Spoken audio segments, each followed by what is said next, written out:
that aren't there and are wondering what's going on.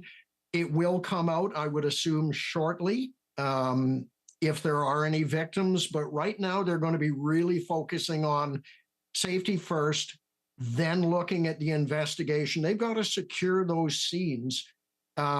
It may be just the one scene where the suspect is located, but if there are victims, then each one of those could be a scene as well. It's going to get very complex very quickly, and they're going to get those resources in. That's the first thing, and the command center totally solidified so they don't make mistakes, even in telling us what they do know right now.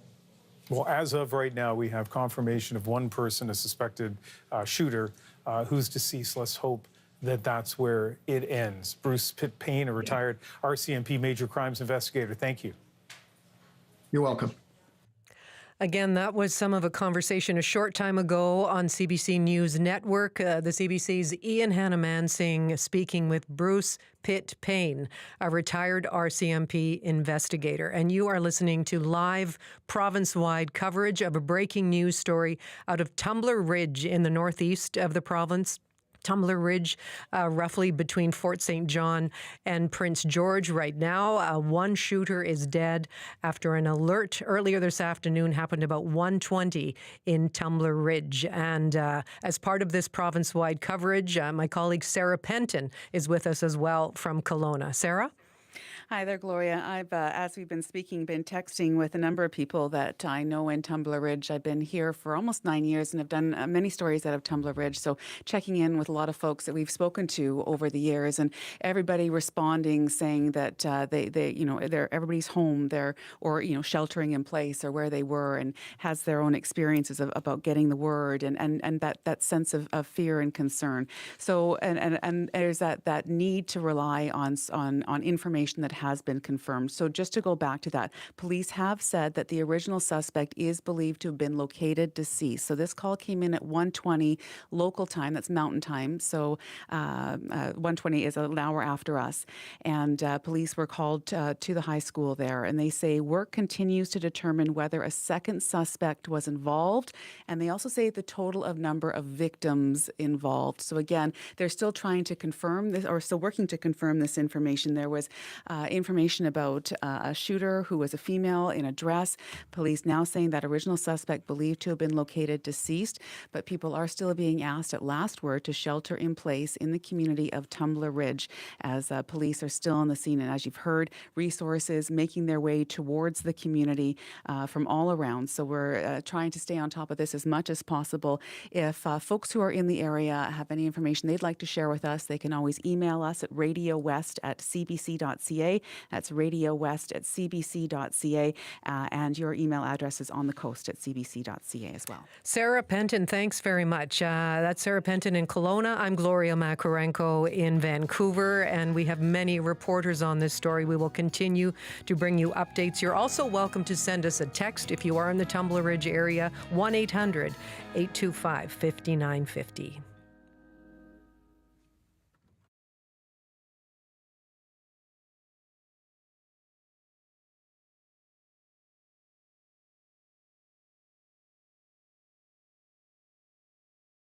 It becomes more than hockey. Four nations all in on the ice. It wasn't the Olympics, but it felt that big. Because when the stakes are this high, the game carries the weight of a nation. Canada needed a win. Rivals, the Four Nations Face Off, a documentary.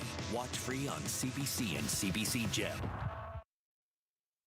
I'm Susan Bonner. Bridging a divide. The Gordie Howe Bridge that links Windsor to Detroit was a symbol of the strong Canada-U.S. relationship. Now, as the U.S. president threatens to block its opening, it's a symbol of a partnership gone bad. What's at issue? What's at stake? On Your World tonight at 6:30 in Newfoundland. From CBC News, The World This Hour, I'm Stephanie Skandaris. A suspected shooter is dead, and residents ordered to shelter in place in a northern BC town. Police were called to a secondary school in Tumbler Ridge after reports of an active shooter this afternoon. John Hernandez reports. Police responded to calls of an active shooter at Tumbler Ridge Secondary School around 1:20 p.m. The suspect, originally described as a woman in a dress. A public warning was issued to residents in the small town and surrounding region, which is about 660 kilometers northeast of Vancouver. Everyone was ordered to shelter in place. Hours later, police confirmed the suspect was found dead. Police haven't released details on possible victims. We're all just collectively holding our breath. Resident Chris Norbury received a text from his wife, who works at the school, saying she was okay, but the community is still on edge. Every single parent in the community is afraid for their loved ones. Every friend is afraid for their friends and family members. We're worried about the teachers. An air ambulance has been dispatched from Grand Prairie, Alberta. John Hernandez, CBC News, Vancouver. Prime Minister Mark Carney says he has spoken with U.S. President Donald Trump. Trump threatened Canada on social media last night, saying he would block the opening of a new bridge linking Windsor and Detroit. Tom Perry has more. We discussed a number of issues internationally. Mark Carney trying to calm another storm stirred up by Donald Trump, the U.S. president this time lashing out against the Gordie Howe International Bridge. In a lengthy social media post in which he claimed China had plans to terminate hockey in Canada and eliminate the Stanley Cup, Trump vowed to block the opening of the new span between Windsor and Detroit, claiming Canada had treated the U.S. unfairly. I explained that Canada, of course, paid for the construction of the bridge, over $4 billion. The White House says Trump's demands are part of his America First agenda, but the New York Times now reports that the billionaire owner of the Ambassador Bridge between Canada and the U.S., who's lobbied for years to block the Gordie Howe span, met with U.S. Commerce Secretary Howard Lutnick just hours before Trump launched his online attack. Tom Perry, CBC News, Ottawa. The threat of tariffs is one of the reasons Ottawa is pledging money to the auto industry. Energy and Natural Resources Minister Tim Hodgson announced $84 million to build more than 8,000 charging stations across the country. He says it's part of Carney's approach to retooling the economy. By protecting workers, supporting industry, and investing in the infrastructure that powers the automotive transition, Canada is strengthening its economic sovereignty and focusing on what we can control. A federal study from 2 years ago suggests Canada will need at least 500,000 public charging stations by the year 2035. A Saskatchewan environmental group isn't giving up their quest to get the province to phase out the use of coal. Last month, a court struck down their legal challenge to the government's decision to extend the use of coal plants. As Helena Mahalik reports, the group hopes to get another chance in court. Coal is the dirtiest form of electricity generation that operates in the world. Peter Preble with the Saskatchewan Environmental Society says Saskatchewan is setting a negative example. And it's a source of mercury pollution in this province. Last month, a court struck down a legal challenge to the government's decision. The judge ruling it isn't a court matter and should be treated as government policy. The government of Saskatchewan says the province needs coal to keep the price of electricity affordable. But Preble says sticking to it could negatively impact the economy and trade. While the rest of Canada is going in a much more positive direction and getting off coal, we're going to be the one province that stands out. It's not clear yet if the court will hear the group's appeal. Helena Mahalik, CBC News, Saskatoon. And that is the world this hour. For news anytime, you can visit our website at CBCNews.ca. For CBC News, I'm Stephanie Skandaris.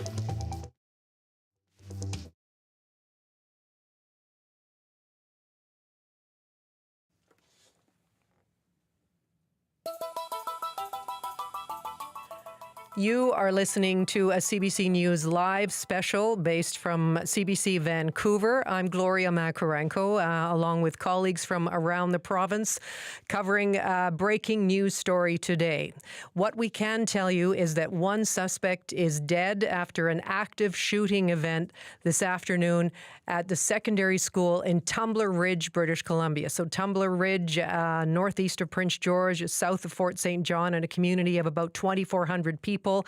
The Tumbler Ridge Secondary School has about 160 students, and police have asked people in that area to stay inside, lock their doors.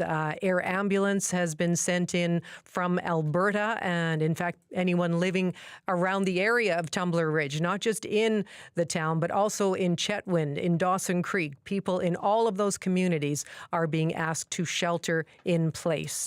Here to help us summarize the story and where we know we're at right now is my colleague Leanne Young, here from CBC Vancouver. Leanne? Hi, Gloria. So Tumbler Ridge RCMP say that the active shooter is believed to be deceased. So that's the latest that we've heard. However, Mounties say they are still looking into whether there is a second suspect. Police had described the original suspect as a woman in a dress with brown hair, and they confirmed that is indeed the individual they believe to be deceased. And they're trying to work out, at least right now, as the situation is evolving, they're trying to determine the total number of victims or people injured. There's lots of speculation about what has happened, but we're still waiting on that critical information, and we've reached out to various authorities. And the latest we've heard is from Northern Health, and they sent us a statement. They don't have specifics to share on numbers, conditions, or who was transferred at this point to what health facility, but they can say that after advising the community that the Tumbler Ridge Health Center, they were unrestricted access this afternoon while staff were trying to manage the unfolding situation.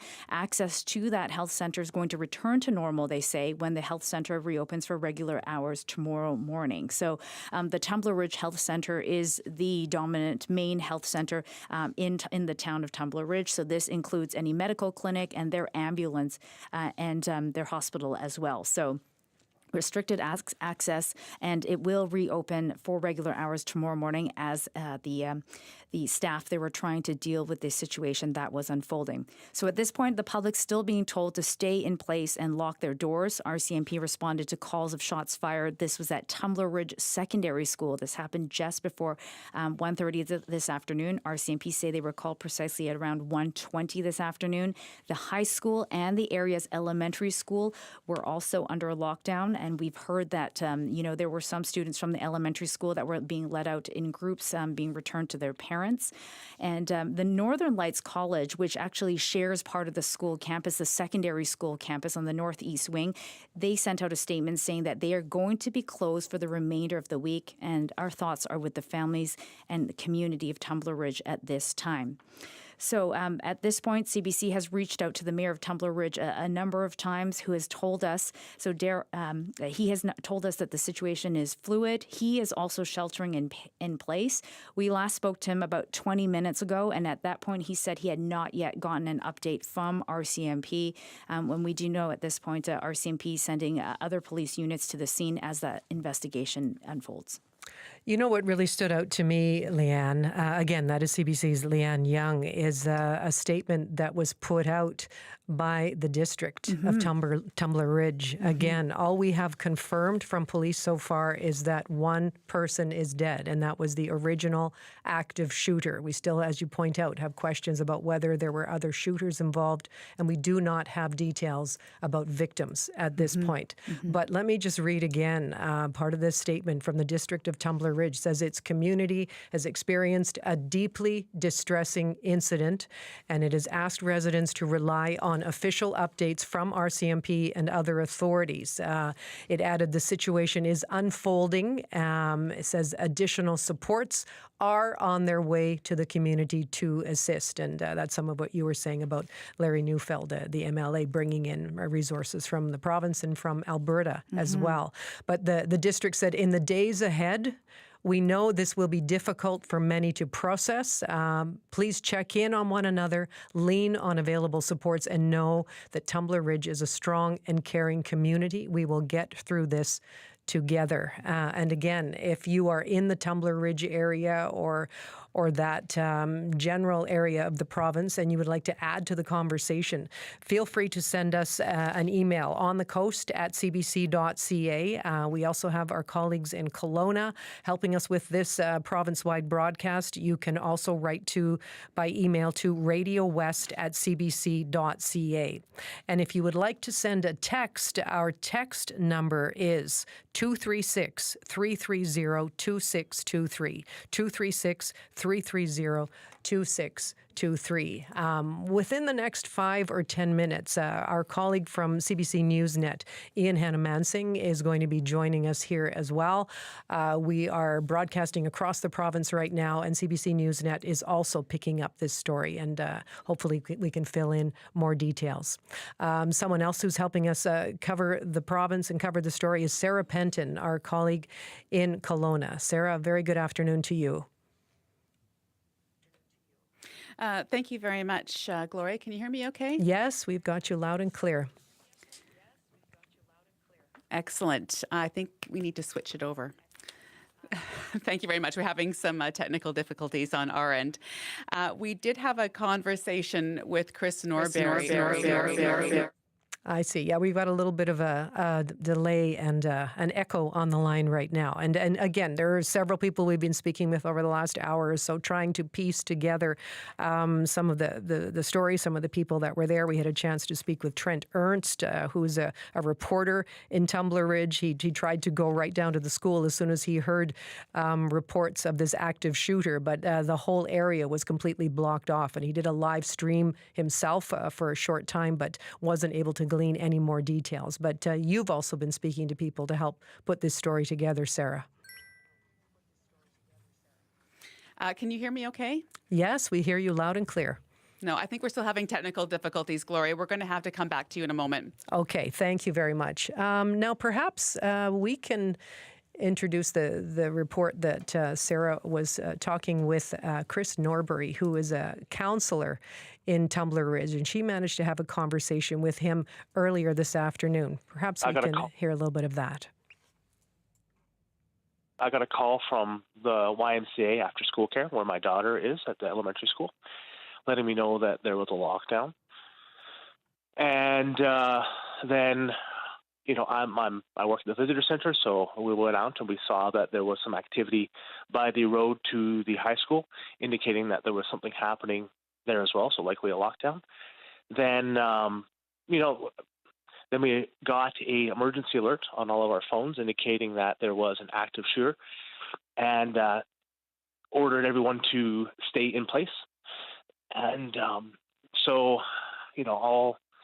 we sheltered in place and at the visitor center, and then we definitely saw lots of activity of police vehicles, ambulances going to the school. Within the last, I would say, 7 to 10 minutes, they've been slowly releasing children from the school, so we can see groups of children leaving the school. There's been lots of different reports of what's happening and what it is, but unfortunately, we haven't gotten any official reports of what it is. But we did get a report that it was an active shooter. But thankfully they are letting people out of the schools at this time. And I did just get word that my wife did make it safely out. Gosh, and your wife is a teacher at one of the schools? Yeah, she teaches math at the high school where the incident did take place or is taking place. So we know this centered around the high school then? Yes. Okay. Is there anything else that you know about what happened at the school? Just unconfirmed reports. I mean, I wish I could tell you more. There was, the emergency alert indicated that there was a female shooter at the school. Beyond that, unfortunately, I don't know. But you haven't talked to your wife yet, is that right? No, I have not. But you got word that she's okay. Yeah. So a friend of mine who is in town owns a grocery store, and he told me that he saw my wife entering in the community center. You are listening to a conversation between Sarah Penton, our colleague at CBC Kelowna, and Councillor Chris Norbury of Tumbler Ridge, describing what happened earlier this afternoon. You're listening to live coverage across British Columbia on CBC Radio. There is a live page online as well. Go to our website, cbc.ca/BC, cbc.ca/BC.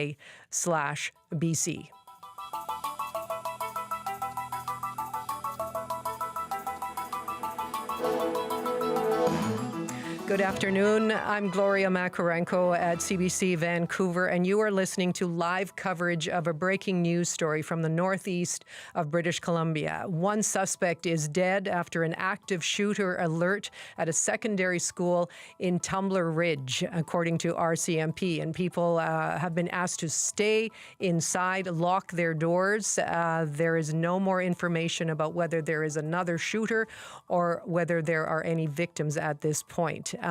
Joining me now, since we do have an audience now tuning in on CBC News Network, is Ian Hannamansing. Hello there, Ian. Hi. So we're at a complicated and difficult stage of this story from a journalistic standpoint because we haven't gotten an update in some time, right? So the last we've heard from RCMP in Tumbler Ridge is that this alert is still ongoing, that they are still looking for the possibility of more suspects, though there may not be more suspects. And the last I've heard, Gloria, I was live on CBC News Network, and our News Network audience is joining us across the country as well. But the last I heard, no confirmation as to whether there are victims, much less if there are, how many victims. And I take it that's where we're at right now with the story. No, exactly. And that's I keep going back to this statement that was issued by the district of Tumbler Ridge as well, which does sound a little more ominous, I guess, than any kind of actual information that we have been getting from RCMP thus far, saying that there has been a deeply distressing incident affecting the community.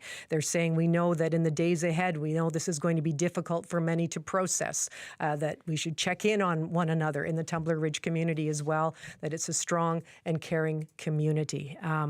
Also with us here in studio here at CBC Vancouver is Leanne Young. Leanne is a reporter and anchor here at CBC Vancouver and has also been gathering the few details that we are able to bring together this afternoon. That's right, Gloria. And further to that statement from the district of the Tumbler Ridge, we've also heard from Northern Lights College. They put out a very short statement, but they actually share some of the campus of Tumbler Ridge Secondary School. So they occupy the northeast wing of the school, and they sent out a statement saying that they are going to be closed for the remainder of the week. So, we haven't heard any updates on what will happen with the actual secondary school, but we do know that this school that shares part of that campus space is going to be closed the remainder of the week. And part of their message says, our thoughts are with the families and community of Tumbler Ridge at this time.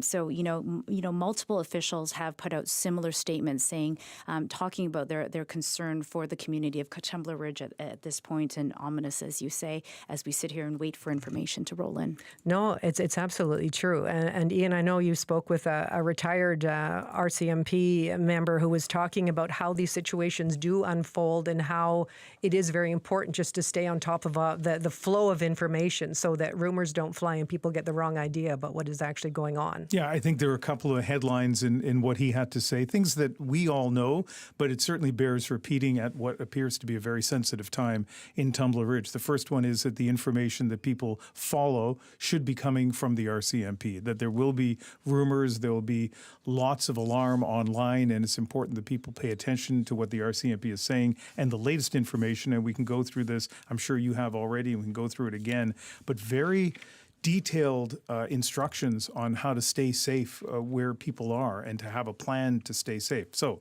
get your information from the RCMP. But the other thing is that this continues to be active. And if people see something, they need to call 911. And as soon as they feel safe, to call 911 with this. But, the other thing is we obviously are not going to be alarmist. But it is the police who are making it very clear that they're dealing with a serious situation here. You read the school board statement that does sound ominous. And that counselor that we just heard the interview, that our colleague Sarah did the interview with him, you could hear that he either knows more about what happened or what likely happened. Quite smartly, he's not repeating rumors, but you could just tell from his voice that there's more going on here, and it's just not the time to be releasing that. And an update from that city councillor. So Chris Norbury has just let one of our colleagues know that they have been told that they can go get their kids from their elementary school. So as we heard, he said that he has a kindergartner that attends Tumbler Ridge Elementary School, and they've just been told that they can go to the elementary school now and retrieve their children, which I'm sure is a massive relief for many of the parents there. So, I mean, we're still waiting to hear from officials, but this is the message that Chris Norbury says that he's just received. So I didn't realize that. So it's 20 after, coming up to 20 after 6 Mountain Time. That's right. So local time in Tumbler Ridge. So kids in the elementary school have been in that school up until now. I didn't know that. And have you guys heard in the secondary school, is the same thing happening? Has that been shut down and students were or still are inside? That was our understanding as well, that everybody was sheltering in place. There was to be no movement in the community at all. That's right. And, you know, we've spoken to the mayor a number of times, and even the mayor, as we're trying to get information from him, he's told us that, you know, I can't give you much more. I'm waiting for an update from the RCMP. I, too, am sheltering in place at this point. So everybody's just staying still and waiting for that information. The Solicitor General, we've been trying to reach out to her a number of times, Nina Krieger, the Solicitor General BC, and waiting for a statement from her. And she was also saying that very limited information that she can share at this point because the investigation is unfolding. And her short statement just says that it's an extremely concerning situation unfolding in Tumbler Ridge, residents being asked to stay indoors, to listen to police. All our thoughts are with the people in Tumbler Ridge. She's spoken to the mayor and local MLA, and we're offering the RCMP any additional assistance they need. So that's from Nina Krieger, the Solicitor General. Not much more information from her other than that. Yes, but an important update, as you pointed out, about children being allowed to leave the elementary school. Then been there. It had happened at 1:20 local time this afternoon. So as Ian points out, that's several hours there. And a lot of people are wondering, Tumbler Ridge, what's Tumbler Ridge all about? What kind of community is it? And we've had some people writing in throughout the afternoon, and Ron says Tumbler Ridge is an idyllic town and a significant resource town for forestry, coal, oil, and gas, a great small community known for recreation and hunting and fishing. And our conversation with Trent Ernst, who's the publisher of a local news outlet, it's Tumbler Ridge Lines. We spoke with him. His daughter works at the local daycare there, and she was just ensuring all the kids were safe. They were also told just to stay where they were, but he was saying it's just such a quiet, lovely community, and how rare it was for anything like this to be happening there. And he actually got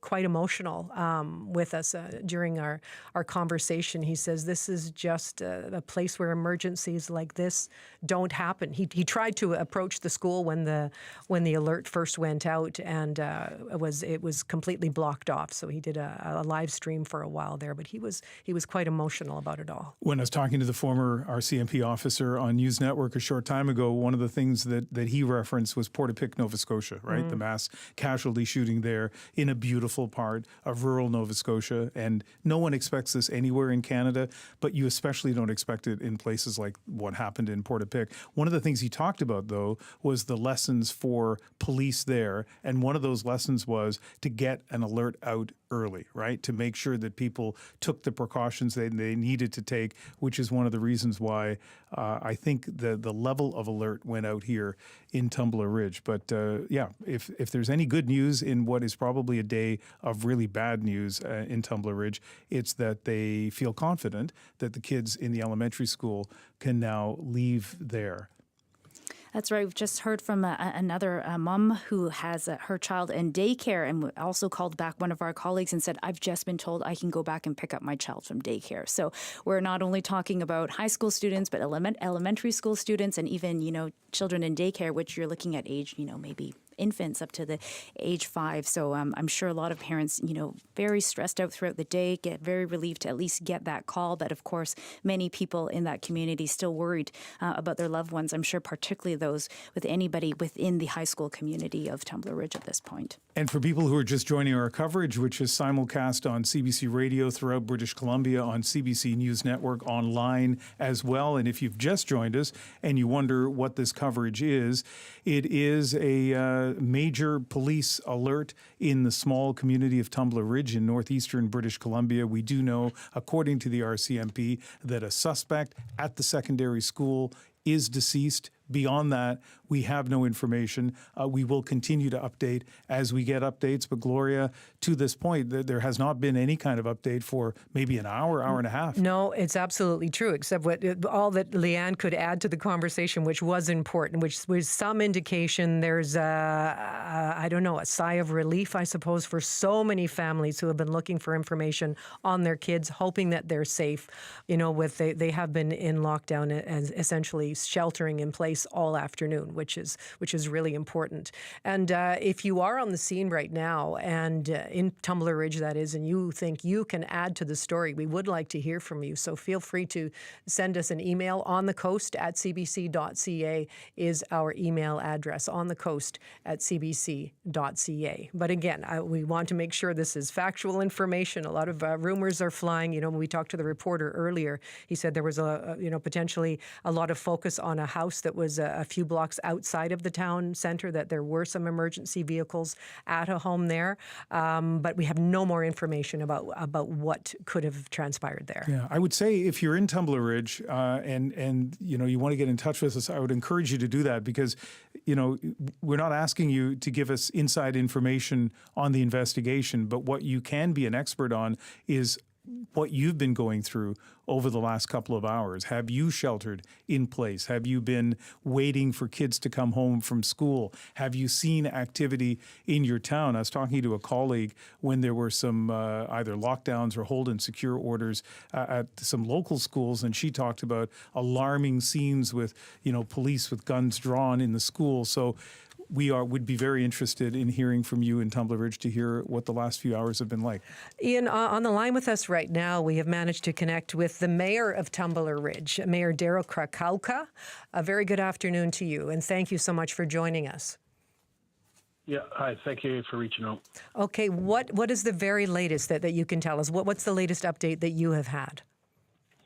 Yeah, I don't really have an update. I mean, my thoughts go out to the whole community, and the only thing I can say is that we're still under the alert that was issued by the Tumbler Ridge RCMP, and that's to shelter in place and lock your doors. That is yet to be lifted, and other than that, I don't have an update. I haven't been updated by the RCMP, and we're still waiting for information to be factual. Okay, and my biggest thing is our community it's about our community, and just the thoughts go out with them. I see. So you have been sheltering in place. Are you at your office, at your home? Yeah, so I'm right now I'm sheltered at Town Hall.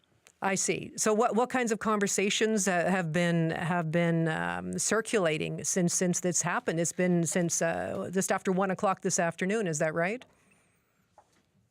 Yeah, I can't even confirm the time. I'll be honest with you, I think it was around 2 o'clock, because we're an hour difference than the rest of BC, because we don't change our clocks in the north. Of course. But again, I don't have an update. My biggest thing is, like I said, the RCMP still have the alert out, and that's secure and lock in place. And I think it's important that we follow that until they lift it, and that's what I'm doing here to make sure that we're following what they're asking.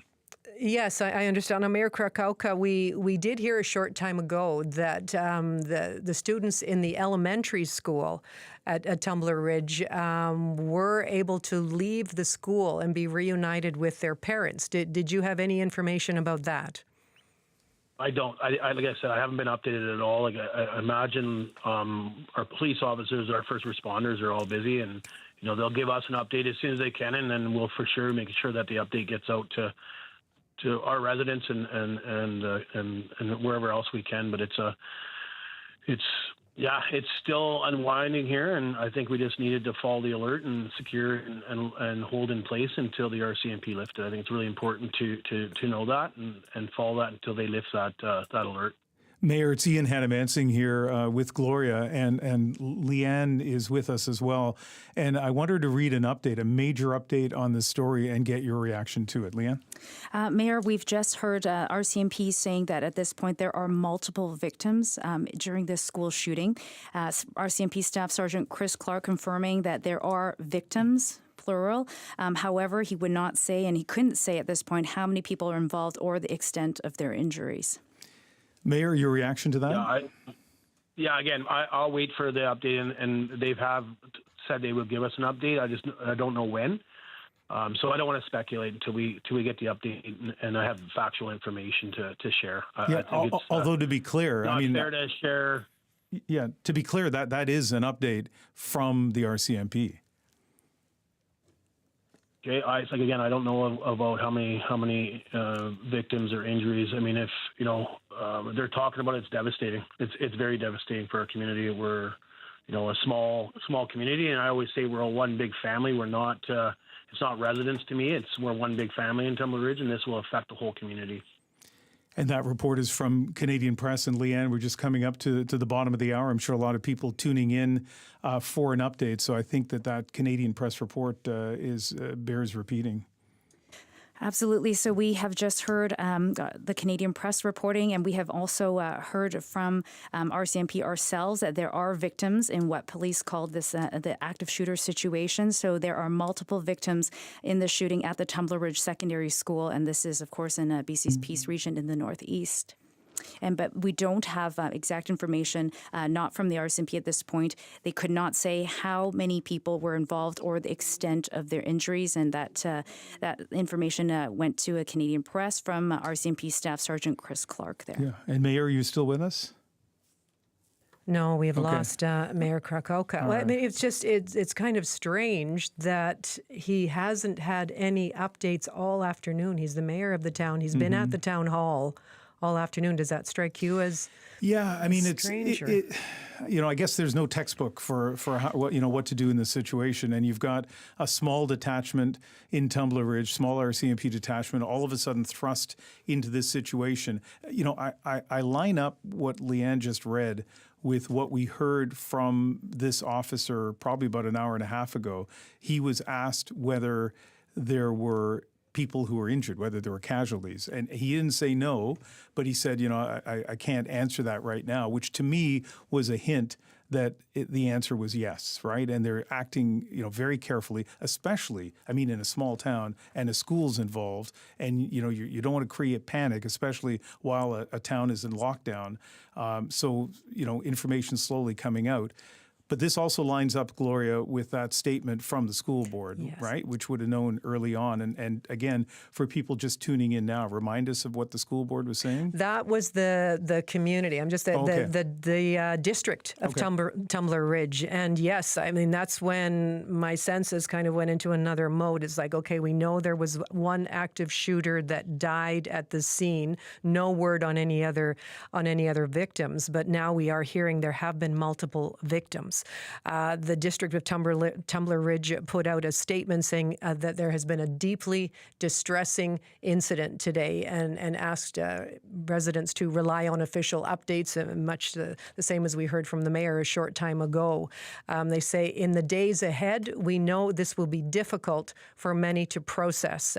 Please check in on one another, lean on available supports, and know that Tumbler Ridge is a strong and caring community. We will get through this together. And I just wanted to add that, at this point, the information that was passed on to a Canadian Press reporter was via text message from Staff Sergeant Chris Clark there.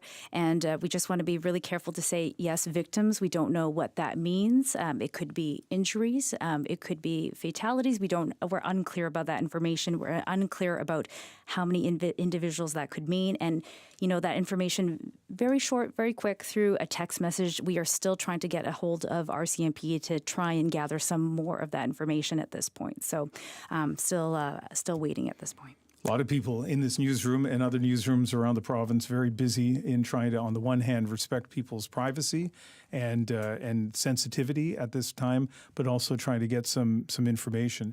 And for people who are watching on CBC News Network and online, we have some video that was sent to us from a mother who was picking up her child from the elementary school. And in this video, you'll see multiple police cars speeding by en route to face the active shooter scene at Tumbler Ridge Secondary School. The video was taken directly down the street from the high school. And let me just check and see if we're able to roll this video now. I don't see it now, but I do know. There we go. That's the video now that was sent to us a few hours ago, right? Because presumably it's dark now in Tumbler Ridge. And we're going to get a sense of police cars racing to the scene, and imagine how alarming, Gloria, that would be, going to pick up your kids at the elementary school, not knowing what's going on, but seeing pictures like this.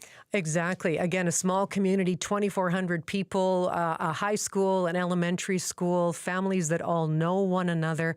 And you're right, emergency vehicle after emergency vehicle streaming through the town center right there, what I assume is the town center, heading to the secondary school, which was blocked off earlier this afternoon as well. So this is just, it's so disturbing, and I feel badly in many ways for the mayor, Krakauka, who we were talking to, and has to get the news from us, the official word from RCMP. He was just waiting. We're just following instructions here. We're all sheltering in place. That's what we've been told to do, and that's what we're going to do. But that the message would have gone to someone else before it went to the mayor of Tumbler Ridge. I see Leanne working on her phone there. Nothing new that's come in at this point? Nothing new at this point. I mean, as we're trying to work through all of the information that's coming in, the drips and drabs of the information, we just wanted to, again, note that information about multiple victims, possible multiple victims involved in this incident, we don't know what that means, whether it's fatalities, whether it's injuries at this point, because, that word victim can really mean a broad range of things. And really all that information was just a text message that RCMP sent to a Canadian press reporter, which is a wire service that CBC and many other media outlets does rely on when we're trying to report news. We have our own reporters, of course, on the way as well, and we have many of almost our whole newsroom right behind us. Everybody is trying to make every call as we can to talk to the folks on the ground to get as much information as possible. Just pause for one sec. What was that message from our control room? That CBC has not confirmed multiple victims at this point right now. Yes, we have not independently confirmed that information. We're basing it off of a Canadian press report. Yes, and the Globe and Mail also reporting that. So yes, we'll stay on the facts as they are released. We have not had an update from RCMP just yet. And someone else who is helping us tell this story, we are broadcasting right across British Columbia and right across the country on CBC News Net as well. I'm Gloria Makarenko, along with Ian Hannah-Mansing and Leanne Young here at CBC Vancouver. And Sarah Penton is our colleague in Kelowna. Sarah, hello to you. Hi, Gloria. Yes, this is information that we are definitely evolving as we speak. We have heard from the Parent Council fairly recently, the Parent Council for the elementary school and the senior secondary, the high school. And they sent out a release not that long ago, and it says the PAC is heartbroken by the events that occurred today. Our thoughts are with the students, staff, and families who have been directly impacted by this. It goes on to say there are no words that can ease the fear and pain that events like this cause in a school community. We want families to know that the students' safety and well-being of students and staff are paramount, and we are grateful to the first responders and emergency personnel who acted quickly and professionally.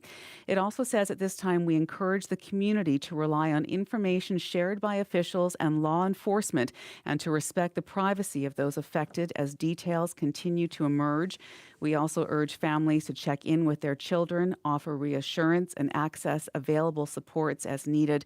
And finally, it says hearts are with everyone affected, and we stand in solidarity with the school community and our community as a whole during this incredibly difficult time. So that's from the Parent Council for the elementary school and the high school in Tumbler Ridge. As you mentioned, information is still coming out. Now, just as this was unfolding, we spoke earlier with Chris Norbury. He is a counselor at Tumbler Ridge, a city counselor, as well as he works at the visitor center. Now, when we spoke, he hadn't actually spoken with his wife at the time. He'd heard by hearsay, as you'll hear in this conversation, that she was okay. Now, his wife is a teacher at the high school there, and his daughter goes to kindergarten at the elementary school. So let's play this conversation that I had earlier this afternoon, about 2 hours ago, I'd say now, with Chris Norbury. Have a listen. I got a call from the YMCA after school care, where my daughter is at the elementary school, letting me know that there was a lockdown. And then, I work at the visitor center, so we went out and we saw that there was some activity by the road to the high school, indicating that there was something happening there as well, so likely a lockdown. Then then we got a emergency alert on all of our phones indicating that there was an active shooter, and ordered everyone to stay in place. And so we sheltered in place and at the visitor center, and then we definitely saw lots of activity of police vehicles, ambulances going to the school. Within the last, I would say, 7 to 10 minutes, they've been slowly releasing children from the school, so we can see groups of children leaving the school. There's been lots of different reports of what's happening and what it is, but unfortunately, we haven't gotten any official reports of what it is. But we did get a report that it was an active shooter. But thankfully they are letting people out of the schools at this time, and I did just get word that my wife did make it safely out. Gosh, and your wife is a teacher at one of the schools? Yeah, she teaches math at the high school where the incident did take place or is taking place. So we know this centered around the high school then? Yes. Okay. Is there anything else that you know about what happened at the school? Just unconfirmed reports. I mean, I wish I could tell you more. There was, the emergency alert indicated that there was a female shooter at the school. Beyond that, unfortunately, I don't know. But you haven't talked to your wife yet, is that right? No, I have not. But you got word that she's okay. Yeah. So a friend of mine who is in town owns a grocery store, and he told me that he saw my wife entering in the community center. Jeez. So has everybody been directed towards the community center then? It looks like that's where they are going. So they're leaving the back of the school, heading down Front Street and entering into the community center. So they're evacuating the high school and moving everybody from the high school to the community center? Yes. Okay. Same thing with the elementary school as far as you know? As far as I know, the elementary school is just on lockdown, and my wife just texted me saying that she is safe. We're on speakers. Yeah, take your time. It's on. There is a police helicopter here now. Not sure the purpose of them being here, but they have landed at the at our helipad. Yeah. How's your wife doing? Did she say? She said she's safe, and she was asking about her daughter. Okay. And she is just locked down. She is at the elementary school, safe. Yeah. So what grade is she in? Yeah, she's in kindergarten. Oh, sweetie. But it's all locked down, and you know she's okay. Yeah. Yeah. Yeah, I do know she's okay, and the alert has told everyone to shelter in place. Okay.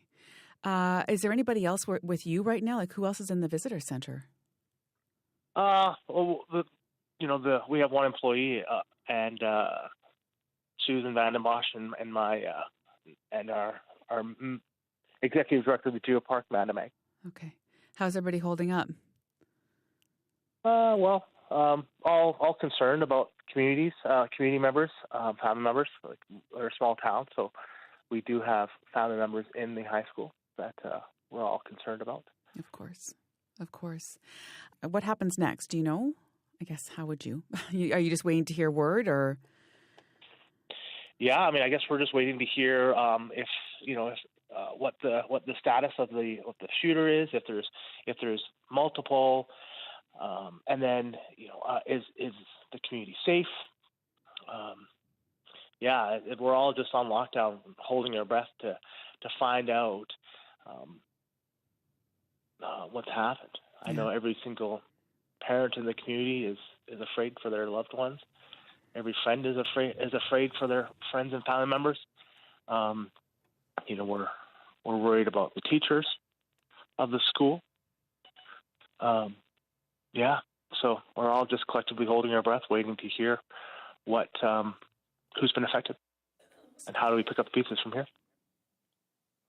So that's a conversation that I had about a couple hours ago with Chris Norbury. He is a city councillor in Tumbler Ridge as well as manager at the Visitor Centre. Now, his wife is a high school teacher at the Tumbler Ridge High School, and his daughter goes to kindergarten at the Tumbler Ridge Elementary. Now, I did follow up with him not long, about maybe 20 minutes ago. We just texted a short bit, and he said that they've been notified that they can get the children from the elementary school. So that certainly is a relief. We did get a notification from the Tumbler Ridge Elementary School itself, who says, parents and guardians, we've received confirmation from RCMP we can now release students to their parent and guardian. Students will be at the gym. When you arrive at the school, please check in and then name two of the teachers there.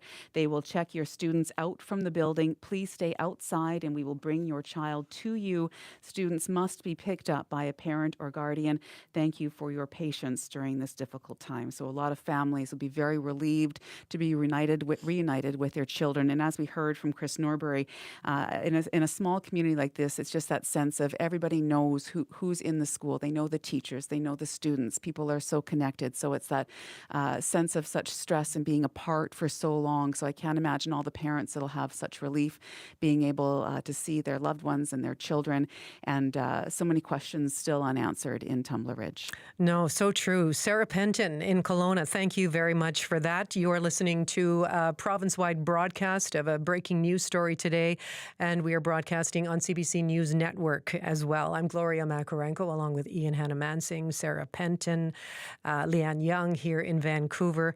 We're looking at an active shooting incident that happened earlier today in Tumbler Ridge. The official word from police is that one suspect, the original suspect, is dead, but they have not provided to us additional details about potential victims. Now, the Globe and Mail is reporting. The Globe and Mail is quoting Staff Sergeant Chris Clark, a spokesman for the BC RCMP, saying that officers are trying to determine whether reports of a second shooter at the high school in Tumbler Ridge are accurate. Apparently, Staff Sergeant Clark also told the Globe and Mail that there are multiple victims of the shooting. He could not say how many were injured or the extent of their injuries. Again, the CBC has not independently confirmed those details. That is being reported today in the Globe and Mail.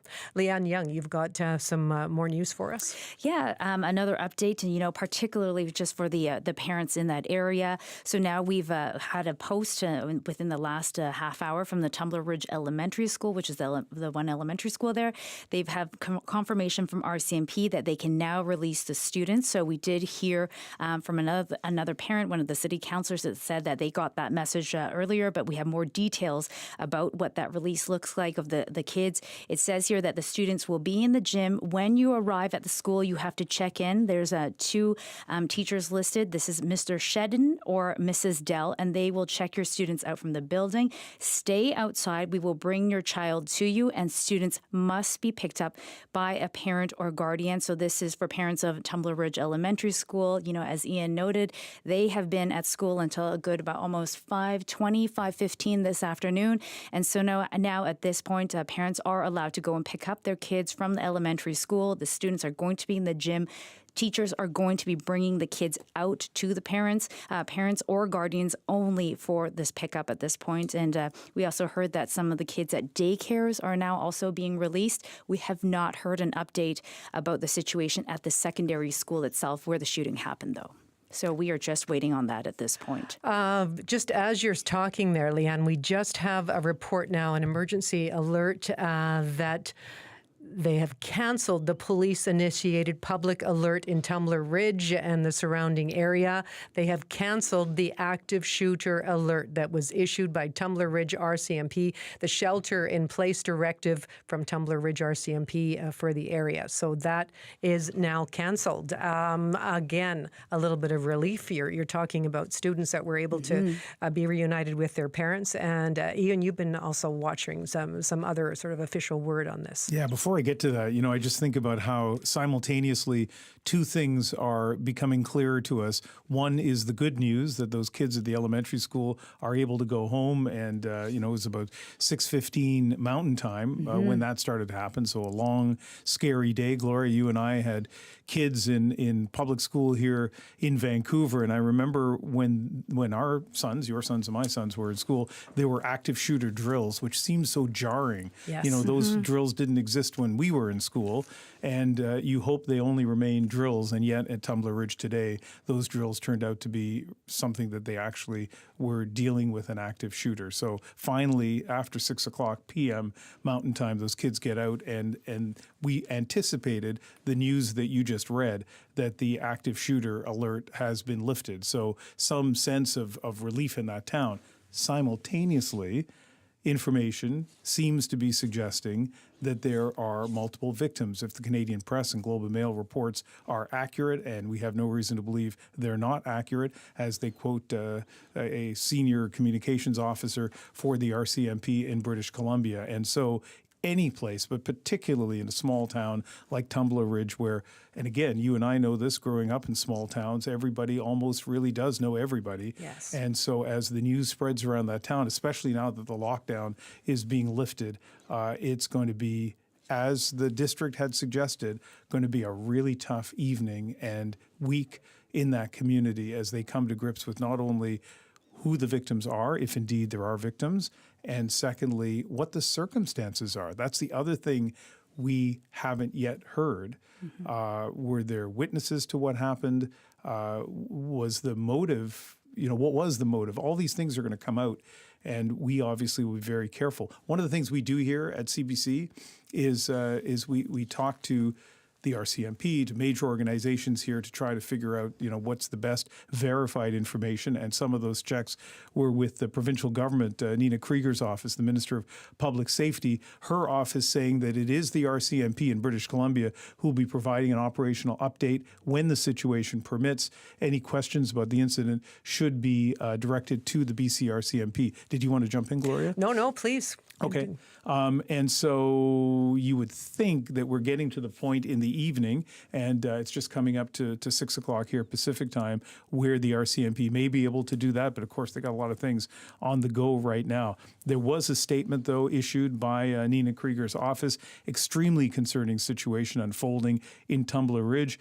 Residents of Tumbler Ridge will hear she talks about what is no longer the case, which is the order to stay indoors. But I'll finish her statement. All of our thoughts with the people in Tumbler Ridge. I've spoken to the mayor and the local MLA. We're offering the RCMP any additional assistance they may need. Gloria. Well, you talk about this being a small and close-knit community where everybody knows everybody, especially when you have, one elementary school, one senior high school as well. And now there's a pastor in Tumbler Ridge who is offering support to those in the community that are affected by this unfolding situation. This is Pastor George Rowe from the Tumbler Ridge Fellowship Church, and he spoke with the CBC's Rohith Joseph earlier this afternoon.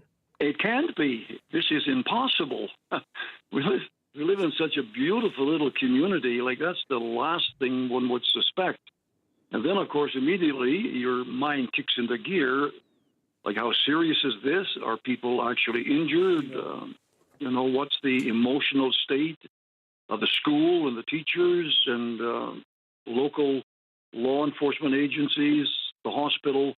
So a lot of things go through your mind, and of course, as a pastor, you immediately pray that somehow there would be a sense of peace with this and a calmness, and that our professional people who are well trained for this would also be protected out there, and then just wait and see. I guess the aftermath, like tomorrow and the next day and the next day. Some of the emotions will be coming out, and people will need some counseling or guidance or just somebody to come alongside to help bring comfort and try and make some sense out of it. It's a very closely knit community. Like, everybody just comes together. It's not just like one family or two families. There's approximately 2,500 people here, and we all share this tragedy as if it was my family or my neighbor's family. So we're really connected that way. Mm-hmm. Have you been hearing from your congregation? Have people been in touch with you?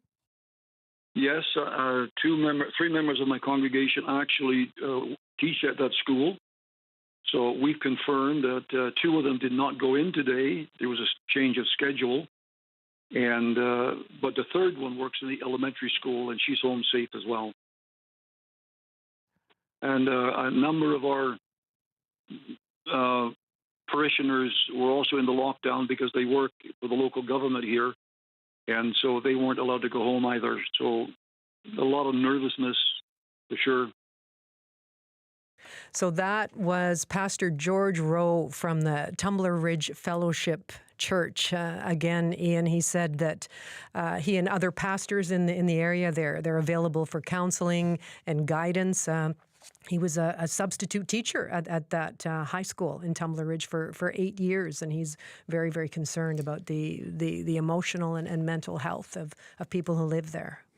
Leanne? Yeah, I mean, we've heard all afternoon statement after statement from authorities, from, Nina Krieger, as you mentioned earlier, our Solicitor General, Ian, and from the district of Tumbler Ridge, talking about what a distressing situation that has unfolded and how, we should, the community will have to lean on each other in the days to come following what has unfolded. But just to remind everyone that an emergency alert was sent out within the last several minutes, that the police-initiated public alert for that active shooter alert has now been canceled. So this was issued by the Tumbler Ridge RCMP. The shelter-in-place directive from the RCMP has been canceled.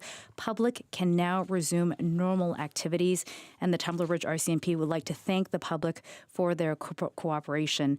We've been trying to get a hold of many individuals through the afternoon from Tumbler Ridge, and most people saying that they have been doing exactly as the RCMP have asked them to do, which is to stay in place. Right. We have heard from the MLA for the area, the MLA for Peace River South, Larry Neufeld. He was in Victoria, and our CBC reporter Katie DeRosa spoke to him about the situation late this afternoon. Unfortunately, at this point, we are facing an active shooter situation in the town of Tumbler Ridge, the beautiful community, idyllic mountain community, and excessive resources have been sent to the community in the way of RCMP enforcement, in the way of ambulance support. And I can't stress this enough to the folks of Tumbler Ridge. Please, please obey the stay in place and shelter order, please. The situation is evolving. It is still underway. Please stay off the streets. Please stay in your homes and remain safe, and allow the RCMP to place the community back into a place of safety. How did you find out? Who told you what happened? I had a phone call from my office. It was a citizen that had phoned into my office to notify me what was happening. What did the citizen tell the office? Can you share anything beyond what the RCMP has put out? I would be reluctant to do that at this point. We certainly adore the RCMP, and I don't in any way want to release information that might jeopardize their safety or their operational effectiveness in this situation. Can you say about resources? How many, what sort of resources are on the way? Numerically, no, but I am told from people who are on the ground that they are excessive is the word that was used, but in an excellent way. So a very large amount of resources have been expended to the area. How shocking is this for the community? It involves a school. Can you try and communicate the level of emotion people must be feeling in your community? No. No, I cannot. What do you think is direct contact? Have you had with people on the ground? For example, people, I understand that there are people in the community center. Can you sort of talk about that? Any direct contact with them? I've been in continuous contact with the mayor of Tumbler Ridge, and I've been in continuous contact with others that are in the area that have extensive knowledge of the situation. Could you paint us a little picture of what's happening on the ground in terms of lockdowns and that sort of situation? Do you know? There is a lockdown and stay in place, shelter in place order in effect by the RCMP at this point. It remains effective, or in effect at this time. And we do understand that a few folks are out looking for loved ones. And again, please, please go back to your homes and shelter in place and allow the amazing people of the RCMP to make this community, this beautiful community, safe again. How familiar are you with the area? Very. Like you live near there, or? I've worked in that area. I live 45 minutes away from it. I've worked and recreated in that area for over 30 years. And what kind of landscape is it there? Like what kind of, like how big is the town? Like is this mountainous? Is there woods? Like what was it like there? Very mountainous and deeply wooded. It is a resource community that was constructed in one piece in the early 80s to service the coal mines. And it's a beautiful, close-knit, very close-knit community full of amazing human beings. And how big is the school? You are listening to the MLA for Peace River South. That is Larry Neufeld speaking at the legislature in Victoria to CBC's Katie DeRosa, talking about what has unfolded in his community this afternoon. We're broadcasting across the province, and I'm here along with Ian Hanamansing. And we're at a point in the coverage here, if you've been listening to us or watching us over the last hour or so, the story has not been progressing very quickly, but we think it's very important to be as up to date as we can as details start coming out. At the top of the clock, I'm just going to have a message for the people who will be joining us on CBC News Network. So bear with me, those of you who are listening or watching on other platforms. But here we are now at 9 o'clock Eastern Time, 6 o'clock Pacific Time. For those of you who are watching this on CBC News Network, the National would normally be on, and you can watch the National now on GEM and on YouTube. But I'm here with Gloria Makarenko and Leanne Young in the CBC British Columbia newsroom. Well, actually, we're in Studio 10 of CBC British Columbia, simulcasting on radio across the province, also on an online channel here that we have at CBC BC, and as those of you know, on News Network as well. And let's quickly recap what we know about this story. Yes. Gloria, you can start. Well, earlier this afternoon, just after 1 o'clock this afternoon, there was an active shooter alert issued in the community of Tumbler Ridge because of an active shooting incident at the secondary school there. That is Tumbler Ridge Secondary School. And people in the area were told to shelter in place, stay inside, lock their doors.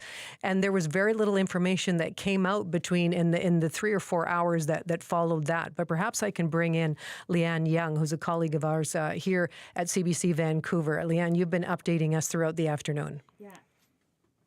Absolutely. I mean, the latest that we know at this point is that the active shooter alert has just been canceled. So that was canceled about a good 15, 20 minutes ago.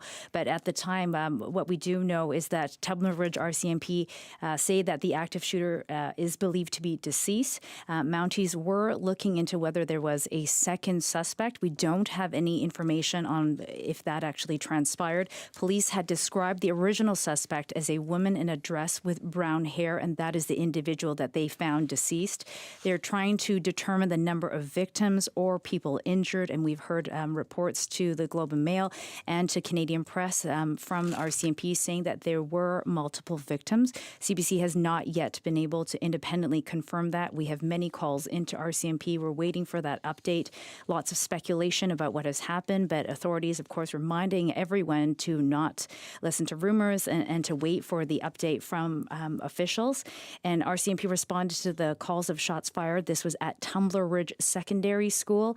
Nearby schools were also put under lockdown. Daycares and kids were essentially in those establishments, those facilities, until about 6:20 this mountain time. So they have now been released and told that they could go home. Parents and guardians are allowed to go and pick them up. We have not heard an update as to whether the kids are still at Tumbler Ridge Secondary School with the alert now down and activity supposed to be returning to normal. The assumption is that perhaps they're allowed to go home as well. And I would add a couple of things on the possibility of multiple shooters. Experience has shown us in active shooter situations that, first of all, there are often reports of a second shooter, and those reports often turn out not to be the case. Now, Bondi Beach was an exception to that, where there were 2 shooters, but quite often in the chaos, in the uncertainty, in the anxiety of a shooting incident, people say that they've seen somebody else, at least if this emergency alert has been lifted, as it has been, and kids are able to come home from the school, they either feel pretty confident that there's not a second shooter at large, or if there is, they've managed to deal with them. But, I say all that so carefully because we haven't had an update from the RCMP in 2 or 3 hours. We understand active situation. They have a lot on their plate. But just to let those of you know, especially those of you who have stayed with us for this coverage, if it sounds like there hasn't been a lot that's new, we haven't been receiving a lot that's new. But I will add one more thing. The reports of multiple victims, Canadian Press and Globe and Mail are quoting the RCMP communications officer talking about that. So we don't repeat that lightly, but it does have, we do trust those organizations. We are working to verify it ourselves. And Leanne, do you want to jump in? Yeah, so we just received an update. This actually just coming into our newsroom as we speak, and I am just looking at it as we're getting it. And RCMP updating saying that, yes, there were indeed multiple victims and 6 additional individuals, not including the suspect, have been located deceased inside the school. So 2 victims have been airlifted to hospital with serious or life-threatening injuries. A 3rd victim died while being transported to hospital. Approximately 25 others are being assessed and triaged at the local medical center for non-life-threatening injuries. Absolutely devastating. Yeah, and you know what? I think that bears repeating because people who are listening to this on the radio, watching us on News Network, kind of goes by pretty quickly. So take us through those numbers again, Leanne. So RCMP just sending out this release right now. This is Tumbler Ridge RCMP saying that during the search, officers located multiple victims, so that is confirmed. An individual believed to be the shooter was found deceased with what appeared to be self-inflicted injuries. There were 6 additional individuals, not including the suspect. They have been located deceased inside the school, so 6 beyond the suspect. So 2 of those victims were airlifted to hospital with serious life-threatening injuries. I hesitate because this could be 2 additional victims who have only injuries, so this is not the individuals who were located deceased. A 3rd victim died while being transported to hospital. Approximately 25 others are being assessed and triaged at the local medical center for non-life-threatening injuries. So this release just sent out within the last, 30 seconds from RCMP. Of course, our colleagues are going to be trying to reach out to RCMP to try and clarify some of these numbers and what some of these injuries look like. Yeah, sorry to do this because you're just reading this live and trying to figure this out. So in that, there are 6 confirmed deaths, not including the shooter. Right? That's right. And then in that news release that there are 2 victims that were airlifted to hospital. With serious or life-threatening injuries, that's right. Okay. And then there was a 3rd person airlifted to hospital who passed away? Yes, that's what it says. But we don't know if that 3rd victim was included in the 6 additional individuals that were found. Okay. Gloria, you wanted to jump in? No, I was looking at the same release that Leanne is looking at, and it goes on to say, we were talking about the main site and the original area that was blocked off when the alert first went out this afternoon was the secondary school, the Tumbler Ridge Secondary School. And as part of this statement, police say, as part of the ongoing investigation now, police have identified a secondary location believed to be connected to the incident where 2 additional victims were located deceased in a residence. It goes on to say officers are conducting further searches of additional homes and properties to determine whether anyone else may be injured or otherwise linked to today's events. And I'll just continue through here. Additional RCMP resources continue to be deployed into the community to support the response and the investigation. That includes frontline officers, emergency response team, BC RCMP Major Crime Victim Services as well, and that BC RCMP Major Crime has assumed conduct of the investigation and is working to determine the full circumstances. And one more line here. The quote is that this was a rapidly evolving and dynamic situation, and the swift cooperation from the school, from first responders, and the community played a critical role in our response, said the Superintendent Ken Floyd of the North District Commander. He goes goes on to say, our thoughts are with the families, the loved ones, and all of those impacted by this tragic incident. This has been an incredibly difficult and emotional day for our community, and we are grateful for the cooperation shown as officers continue their work to advance the investigation.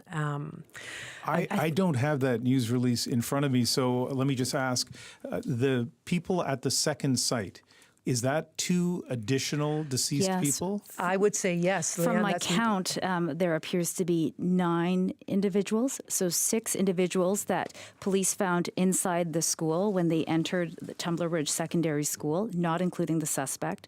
They had transported 2 individuals via air ambulance to hospital, but a 3rd victim died while being transported to hospital. So that, to me, reads as, the 7th victim, and then the 2 additional victims at a separate secondary location. So that's 9 plus the suspect, 10. Yeah, I mean, we're being very transparent. For those of you who are watching and listening, you may be thinking, why are they going through this math out loud? It's because we are reading to you exactly what we have in front of us. I have it in front of me as well. And so there's not 100% clarity, I don't think, in that release, but I think this is our best understanding of it. And if those numbers change a little bit, we certainly will let you know. This reminds me, we don't have a lot of school shootings in Canada, but this reminds me of a school shooting a few years ago that also had 2 sites. One was a home, and family members were involved, and then to a school. We don't know that second site, what the connection is between the shooter and the victims, but I'm sure we'll find out. But it just adds, I mean, by any measure, what a horrible situation. And to imagine this number of people and 2 sites, and you can, it's not hard to imagine how, the police describe it as dynamic, but beyond that, just the trauma involved for everybody here, including the police officers. This is just, it's a tragedy. It's a tragedy unfolding in a small town in northeast British Columbia. Our hearts are with everyone in the community of Tumbler Ridge today. And Leanne, as you were reading out the official statement, our hearts were just sinking. A complete gut punch. I think, through the afternoon, we had seen lots of people speculating about the number of individuals who were impacted by this incident. The word multiple victims never means good things, and people speculating numbers. But I think to hear that 10 people are dead is really, really a horrifying a horrifying number to hear, and our hearts go out to everyone in that community. Earlier we aired a short interview with someone who had a connection with that school as a teacher for many years, as someone who would be a substitute teacher, and that is Pastor George Rowe. Pastor Rowe is on the line with us right now. Hello there, and thank you very much for joining us. Thank you very much. Now we are getting a clearer picture of just the tragedy that is unfolding in your community this afternoon. We knew for some time now that the original active shooter was one of the victims. Now it appears that active shooter died by self-inflicted wounds, according to the RCMP statement. We know there were 6 additional victims on site at the school, and we know there was a secondary site where 2 victims were also declared deceased. What goes through your mind when you hear numbers like this? Golly, it's just absolutely overwhelming. Like, my wife and I have been here for 35 years. We've raised our kids and grandkids, and it's a beautiful, close-knit community, and this is beyond description. And the information you're giving out now, that's just coming to me as well, because everything has been on lockdown. And so now that the alert has been lifted, I'm going to be leaving my office and going out and about and just offer some services where we can and bring some consolation and some comfort. But the entire community is absolutely and totally devastated. Well, I'm sorry that you're just hearing the news right now as well.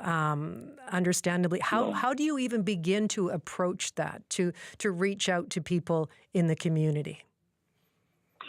with a lot of caution. People will mourn in their own way. They will take their own time. And what I want to do, and other members of the clergy here, is just to be there to offer support, to come alongside. We as pastors are also looking for answers in this tragedy. And while we can't provide all the answers, we can be there for that kind of moral support. And that's what we will be doing, and hopefully trying to bring some resolution to this. It will take days, weeks, maybe months before this thing is even brought close to a resolution. You know, there's been a lot of talk throughout the afternoon about just what a close-knit community Tumbler Ridge was. What more can you tell us about that, and how that may be an asset as the community pulls together and begins the healing process? Well, I'll give you an example. About a year ago, we had an apartment building burned here completely with over 100 tenants, and a lot of these folk were left with absolutely, totally nothing. They worked at the mines, and some of them were living out of town but staying in town during their work days. But the community came together like one family, provided housing for them and clothing and meals and money. So that was an example of what our little community can do in a time of tragedy. And I'm so proud of them. And I can reflect on 35 years and see that I think the longer we stay together here, the closer we become as a family. Well, and Pastor Rowe, I mean, in particular, what about your connection with the high school? That was where the initial alert went out for an active shooter. You've actually spent many years in those classrooms. Yes, I was there for approximately 8-10 years, substitute teaching. My kids went to high school there, and it's emotional just to think about it, really. And so yeah, it brings back some good memories, and it's so surreal. I'm having a real difficult time even now speaking to you guys to try to get my head wrapped around this. Very, very emotional. Yeah. I can appreciate that, and I very much appreciate your time. Thank you very, very much. I know you're going to have to be leaning on a lot of that strength to support the community right now. Pastor George Rowe, thank you. Thank you kindly. Appreciate your call. We're live here on CBC News Network, on CBC Radio in British Columbia, online as well, and the grim news that has just broken in the last 10 minutes or so. 9 people killed, plus the shooter in Tumbler Ridge, British Columbia. 6 of those at the high school, the shooter taking their own life. 2 others were found dead at another location. 2 people airlifted with serious or life-threatening injuries, and 25 others who were assessed who had injuries that were not life-threatening. We don't know if those other 25 have gunshot wounds, if it was wounds injuries as people scrambled to get out. And, you know, listening, Gloria, to the pastor, and you could hear the emotion in his voice, as I think people could hear the emotion in Leanne's voice when you originally read the news as it came in without any, we had no warning that it was going to be, the magnitude of injuries and death as it was. And the pastor at this point doesn't know who the people are. Right. Wait until the news comes out, which is happening right now in Tumbler Ridge, as people learn who was there. In 2018, I think almost exactly this date, it might have been February 13th or February 14th of 2018, I was in Florida and went to Parkland the night of the school shooting there. And then the next day, as people from that high school gathered, and they were just in shock. And nobody prepares for a school shooting, even in the United States, where it happens too often. In Canada, where thankfully it happens hardly at all. But I remember one 13 or 14-year-old young woman came up to me, and I was with my camera operator, and she said, what station are you from? And we were like being really sensitive about dealing with people. And I told her, and she said, do you want to hear my story? And she told me the story almost in a manic way about being in a classroom as a gunman came in and shot people, including her friend right next to her. And I remember not being sure that the story was true, and then we verified that it was. And I'll always remember, as I say, her almost manic way a day later of dealing with that. And how do you ever deal with something like that? And that is what people in Tumbler Ridge are beginning to deal with tonight. You know, and just to put it into perspective, here we have a community of approximately 2,400 people, one secondary school, that's Tumbler Ridge Secondary School, grades 7 to 12, and there were 160 students in that school, Ian. And to your point, it's going to become clear in the next little while to those families of those 160 students, if any of them were victims, if it were teachers. We don't know who the victims were, but you just have to think in a small community like that, it's certain to touch so many people. Okay, we have somebody on the line here, Macklin McCall, the MLA for West Kelowna Peachland and the public safety critic with the BC Conservative Party. Thank you very much for joining us. Yes, thank you. What's your reaction to the grimmest of news that we're getting from Tumbler Ridge? Well, I actually just found out not too long ago. As you said, it's just kind of the updates just coming in, and yeah, it's pretty shocking. A little town, small northern community in North BC, and yeah, it's a little yeah, lot to take in. It's really tragedy what's going on. Yeah, I mean, none of us is prepared for that kind of news. And this, you know, you hear people talk, Macklin, about trying to make sense of something. And of course, it's impossible to make sense of this kind of thing. But one of your roles is as an MLA, is as the public safety critic for the BC Conservative Party. Ian, can I just jump absolutely. in for one moment here, please? Just to announce to a national audience now that you are listening to live programming out of CBC Vancouver. We are following a breaking news story today, and this is live coverage across the country now of a terrible situation in Tumbler Ridge in the northeast of British Columbia. RCMP now say 10 people are dead after a shooting there in Tumbler Ridge. 9 victims and 1 suspect. 6 of the victims were found dead at the local high school. 1 of them died en route to hospital. 2 more found dead in a residence in the community. And we know that there are at least 25 other people injured. I'm Gloria Makarenko, along with Ian Hanamansing for this national coverage. And Leanne Young with us as well. And we're speaking live to Macklin McCall, who's the MLA for West Kelowna Peachland, and the opposition, the public safety critic with the BC Conservative Party. And Macklin, as I was saying to you a moment ago, none of us are going to be in a position to make sense of this, but you do have an official role as the public safety critic.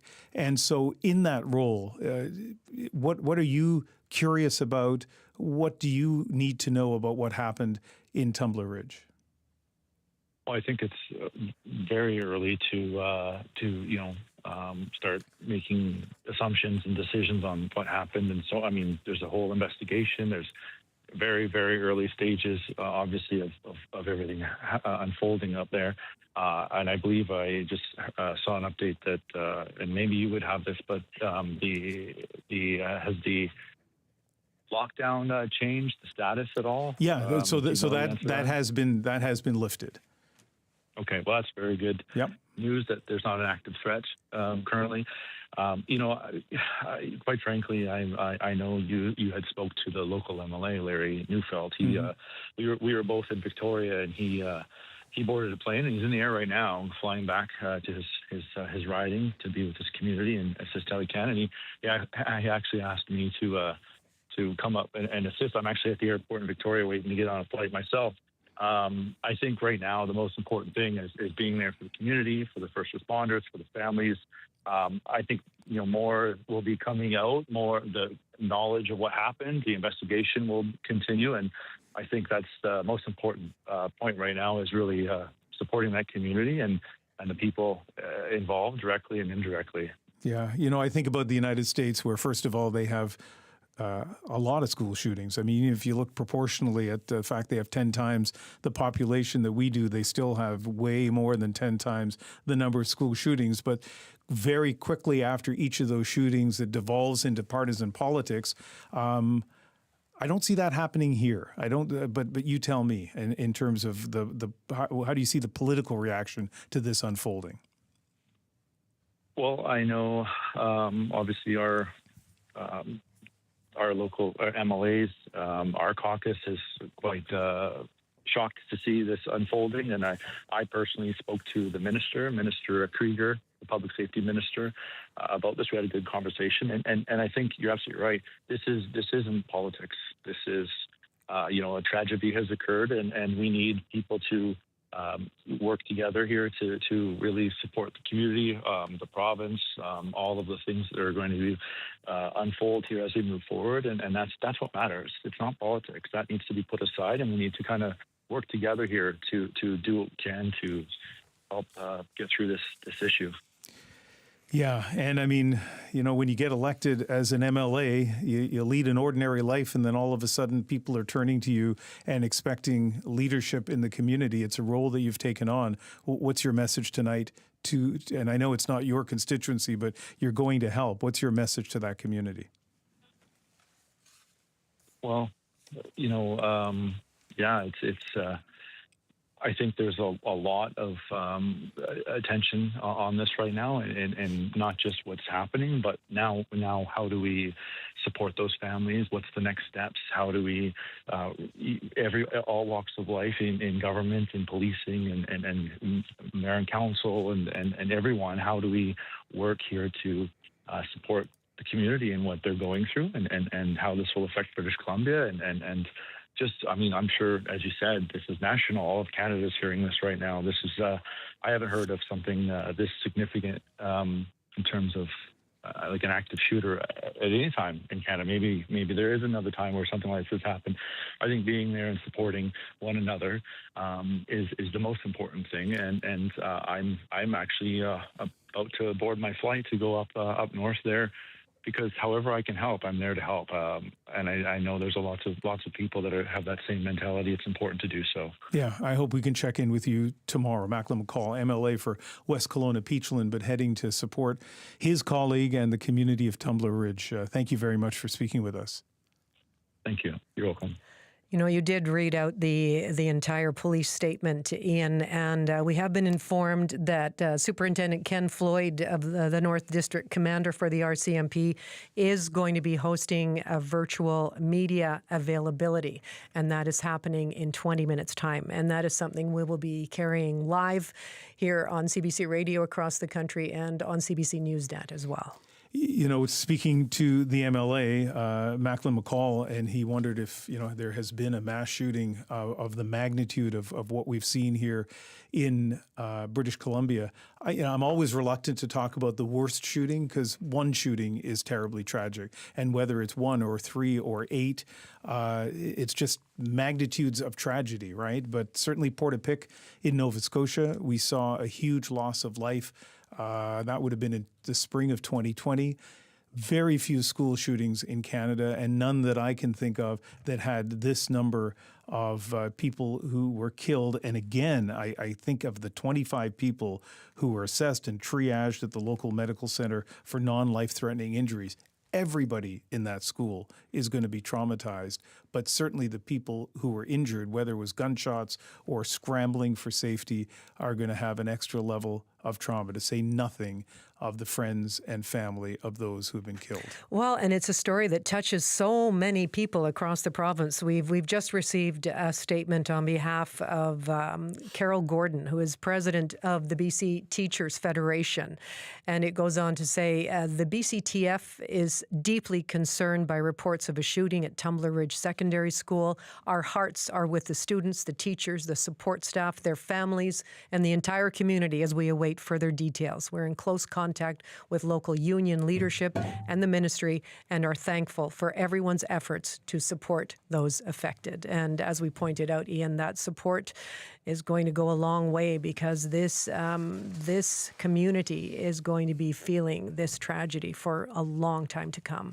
A reminder for those people who are just tuning in on the various platforms that we're now live on, CBC Radio across the country, CBC News Network, as well as CBC British Columbia's online platform. 9 people have been killed in Tumbler Ridge by a shooter who then took their own life. 6 of those people were killed at the secondary school. 2 others at another location. We don't know exactly what that location was. 2 people airlifted to hospital with serious or life-threatening injuries, and 25 other people injured.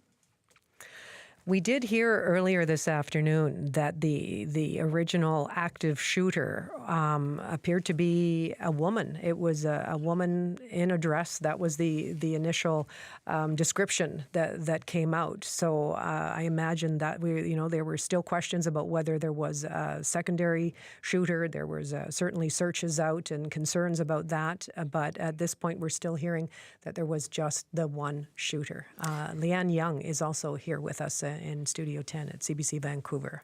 That's right, Gloria. There's so many questions remaining. I think that's certainly going to be asked of the RCMP. We are going to be carrying that virtual press conference at 6:45 p.m. That's going to be happening in about 15 minutes live here, I guess, across all the platforms that folks across the country are watching. And what we know from RCMP, as you say, that there are 9 people dead, plus a shooter with a self-inflicted injury. 6 of those individuals were found inside Tumbler Ridge Secondary School. 1 person died while in transport to hospital, and 2 other individuals found at a secondary location, and 25 people injured. Now, this active shooter alert started at around 1:20 this afternoon. That's when RCMP were called. They say when they arrived at Tumbler Ridge Secondary School, they had already found multiple victims, and through their search, that's how they found the remaining deceased individuals as well as the suspect. And as they worked through the day, they also found the secondary location with 2 other individuals. They are still canvassing the area, trying to figure out what exactly has transpired. And of course, throughout those hours from about 1:20 in this afternoon until 5:45 p.m., when that active alert was lifted, everyone was told to stay indoors, to shelter in place, to lock your doors. So this included not only the secondary school, everybody in that community, but we were hearing of elementary schools, daycares, all these students all left inside their schools right through the afternoon until about 5:30 early this evening, when they were allowed to return home. So it was a very fluid situation, but just the worst outcome that we could have all, I think, imagined. We're about 14 minutes away from a news conference with the RCMP in British Columbia, and I feel like some of these fundamental questions probably won't be answered at this early time, but I will say that there'll be questions likely about motive. Do they have any idea what this motive is? Secondly, about the gun or guns used by the shooter. And thirdly, if there were any warnings at all. It's interesting because this comes at a time when last week in British Columbia, in Metro Vancouver, there were multiple incidents where there seemed to be warnings, hoaxes, who knows what, at schools where there were hold and secure orders at school. On the East Coast at Mount Allison University, the school that I went to for my undergrad, it's closed tomorrow because of a threat, not suggesting in any way that any of this is related to the shooting, because I think it's pretty clear in Tumbler Ridge they had no inkling that something was to happen. But it is also a warning, not a warning, a reminder, I guess, of the importance of taking threats seriously. Absolutely, and the community reacted and responded very well. And in the RCMP statement that we received, they certainly underscored that it was a very dynamic situation, and that it was in many ways thanks to the orderliness and the fact that the townspeople did follow the stay in place, shelter in place order, that helped them in their investigation as the afternoon unfolded. We also have news that there's a college in the Tumbler Ridge area as well, Northern Lights College. They've said that their Tumbler Ridge campus, that's at the northeast wing of the Tumbler Ridge Secondary School, that is going to be closed for the remainder of the week. They put out a statement saying, our thoughts are with the families and the community of Tumbler Ridge at this time. They posted a statement earlier today on social media. these kinds of events can bring communities together and they can divide communities. As I was saying earlier when I was talking to the opposition safety critic, public safety critic, in the United States, we often see the divisions after a shooting. In Canada, not so much, and hopefully that won't happen here. And hopefully we get some information, probably not tonight, maybe not tomorrow, but hopefully soon, about were there any warning signs? Like, are there any things here that people now looking back at wish that they had heeded? Not to blame them, but hopefully next time around, these are warning signs that can be heeded by people. You know, I think it would be a good idea to just read out again some of the details from that RCMP statement. Leanne, would you like me to do that, or do you have it up right now? I do. I think, you know, just to refresh people in terms of what the very latest official information is from RCMP now. RCMP saying that at approximately 1:20 this afternoon, Tumbler Ridge RCMP received a report of an active shooter at Tumbler Ridge Secondary School. A police-initiated public alert was issued. Officers responded to the scene at the secondary school. The alert was lifted at 5:45 p.m., but as part of that initial response, when they arrived at the active shooting to try and locate the threat, they found multiple victims. An individual who was believed to be the shooter was also found deceased with what appears to be a self-inflicted injury. In RCMP updates prior to this one that I'm reading to you right now. We had heard at the time RCMP had described the suspect as a woman in a dress with brown hair. And RCMP say when they were in the school, they located 6 additional individuals who were deceased. 2 victims were airlifted to hospital with serious or life-threatening injuries. There was a 3rd victim who also died while being transported to hospital. Approximately 25 others are being treated and triaged at local medical centers for non-life-threatening injuries.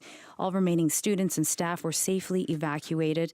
So police are now working closely with the school district to try and support reunification process for families.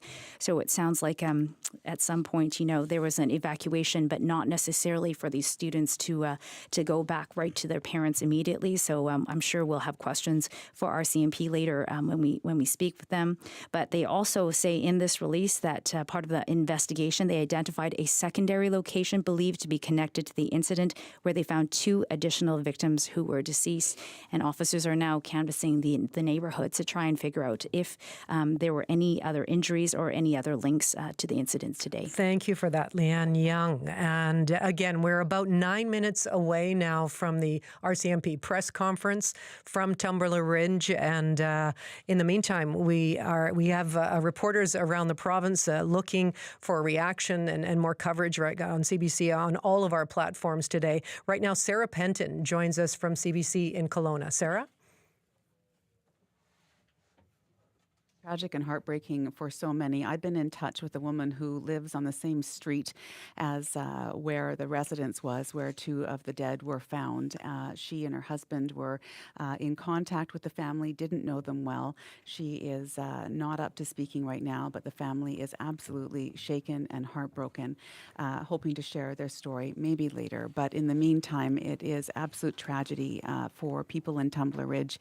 We did hear from the president, the teacher, I should say the Parents Association, the local PAC as they're called from Tumbler Ridge. They are the PAC for the elementary school as well as the high school. And they sent out a statement not that long ago. This is before the actual information, and we knew just about the gravity, how many people had died.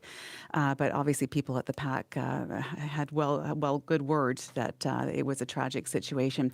And they say that the PAC is heartbroken by the events that occurred today. Our thoughts are with the students, staff, and families who've been directly impacted by this. It goes on to say there are no words that can ease the fear and pain that events like this cause in a school community. We want families to know that the safety and well-being of students and staff are paramount, and we are grateful to the first responders and emergency personnel who acted quickly and professionally. At this time, we encourage the community to rely on information shared by officials and law enforcement and to respect the privacy of those affected as details continue to emerge. It also says we also also urge families to check in with their children, offer reassurance, and access available supports as needed. Our hearts are with everyone affected, and we stand in solidarity with the school community and our community as a whole during this incredibly difficult time. Again, news just out now. RCMP say 10 people dead after this shooting in Tumbler Ridge, 9 victims and 1 suspect. 2 scenes. There was the high school as well as a secondary residence, and the investigation continues, but absolute tragedy for the people in Tumbler Ridge. Sarah Penton in Kelowna, thank you very much for that. You bet. Ian, again, we're watching the clock and watching for the official press conference that is going to be held by the RCMP in Tumbler Ridge by Superintendent Ken Floyd, who's the North District Commander there. And as you pointed out, Ian, there are still many questions about motive, about actual victims, and just how widespread this impact is on the community of Tumbler Ridge. Yeah, and let's check in now with the Member of Parliament for the area. Bob Zimmer represents Prince George, Peace River, Northern Rockies, and he joins us now live on the line. I'm sorry that we're having this conversation under these circumstances, but you've heard the news now, as grim as we could have imagined, and your reaction? Yeah, thanks for having me on. It's an absolutely tragic situation for such a small community of Tumbler Ridge, and the details are still forthcoming, but I just wanted to pass along my thoughts and prayers to the entire community. It's absolutely devastating. Yeah, and so, look, when you become a member of Parliament, nobody gives you a guidebook on how to deal with a situation like this, because we hope there would never be a situation like this. But in your position, people turn to you at times like this for some guidance or some leadership. What would you tell them? Yeah, well, as a father of 4 children, I can only imagine parents possibly have lost their children and lost family members, and it's absolutely tragic. What can you say? Other than just to be there for them, I plan to come back. I'm coming back tomorrow. We'll be out in the community Thursday, and I just want to hear from the people of Tumbler Ridge, and just to hear them talk. I'm going to be there to listen. So no, it's something you can't really prepare for, but just empathize and just show that you care. Yeah, and so, any kind of major crime like this, one of the small things you try to get comfort in are there lessons that we can learn that might prevent the next one? And so are there any things that you're very curious about finding out to that end? Yeah, well, we know a certain amount of the details, and they're going to come out in the RCMP is going to be speaking publicly in the next few minutes, as you know, and I think until we know more details, it's really hard to speculate to provide any advice or any kind of suggestions on how do you prevent something like this from happening again. So I guess for now, I just, for the members that are still fighting for their lives, we just, have them in our prayers and just challenge people out there to pray for them. And also the families of the victims too. And it's just absolutely tragic, as I said, and sometimes there's just you don't have the words. It's just to be there for a hurting community. Yeah, Bob, on a different day when we have more information and when it becomes an issue as to are there lessons here, are there things that are raised by what happened, I can ask you about those, but I think tonight I'll just leave it at this because there's not much more to say other than what a terrible, terrible night. Bob Zimmer, appreciate the time and just caring for the community that's hurting right now. And again, appreciate the time tonight. Bob Zimmer is the Member of Parliament for Prince George, Peace River, Northern Rockies. Thank you. We are getting messages from people on our text line, which is 236-330-2623, just saying, Tricia writes in, such heartbreaking news.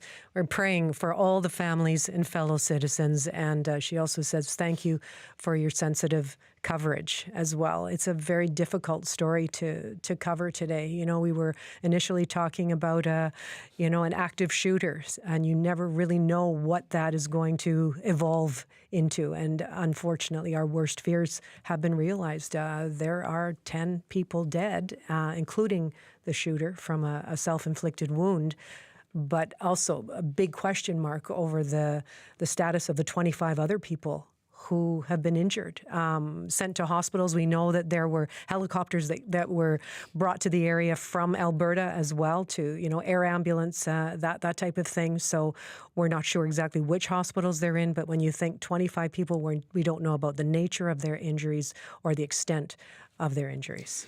So the 25 people, at least from the RCMP release we have, the latest says that it's non-life-threatening injuries, but there are 2 people with serious or life-threatening injuries at this point. So, of course, I'm sure anybody, though, who has gone through this incident is completely traumatized for probably for a lifetime. That said, the school has sent out a release. So the Tumbler Ridge, the school district 59 has said that Tumbler Ridge Secondary and the elementary schools are going to be closed through the rest of the week. The district is going to make supports available once we have locations for where those supports will be. They're going to be putting that information up on social media, so telling parents and families to watch their social media accounts for where they can get some additional supports. The schools, though, however, will be closed for the rest of the week, and that also goes for Northern Lights College, which uses part of the campus of Tumbler Ridge Secondary School. But I can imagine these students will probably need a lot more than a week to overcome some of the trauma that they've endured. Only 160 students at that secondary school. Well, it's hit the community very hard, and we've talked to people throughout the afternoon. I had a conversation with Trent Ernst. He's the publisher of the local news outlet Tumbler Ridge Lines in Tumbler Ridge, and he went originally to the school when the alert was first released, and it was completely blocked off. And he talked about the rumors that fly in a small town as well. But he got very emotional with me when he was just talking about the nature of Tumbler Ridge, the nature of the people in Tumbler Ridge, and what a quiet, lovely, close-knit community it was. He said it's a quiet and safe place. And he told me at the time, it just feels like a place where emergencies like this don't happen. He said now that has been shattered. Again, that was my conversation earlier with Trent Ernst. For those people who are watching us across the country on CBC News Network, online here in British Columbia and elsewhere, and listening on CBC Radio, we are now just seconds away or minutes away from an expected RCMP news conference. As soon as that begins, we will take you to that. And, Gloria and Leanne, you don't have to be a parent to feel empathy here, but we're all parents.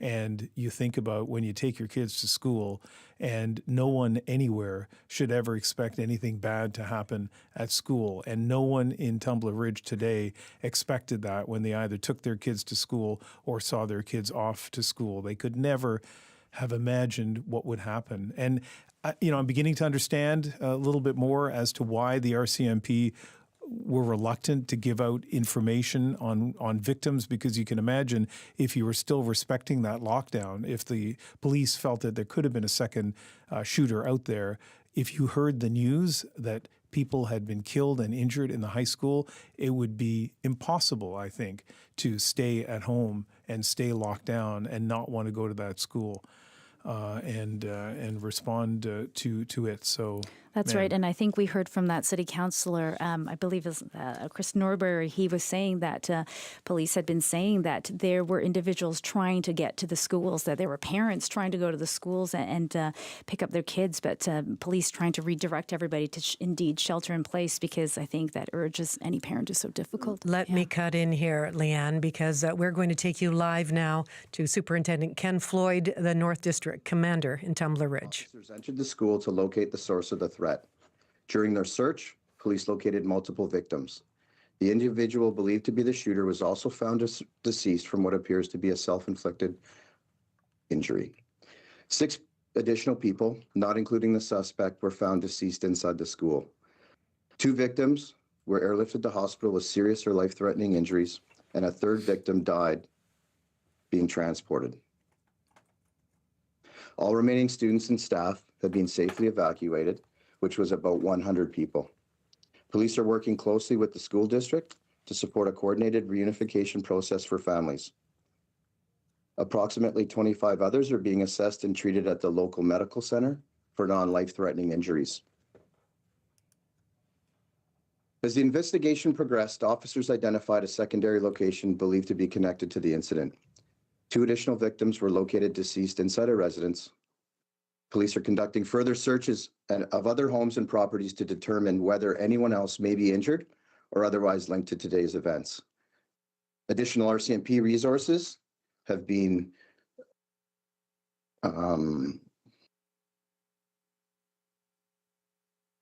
additional RCMP resources have been deployed to support both the response and the investigation, including frontline officers, the emergency response team, BC RCMP major crimes, and victim services.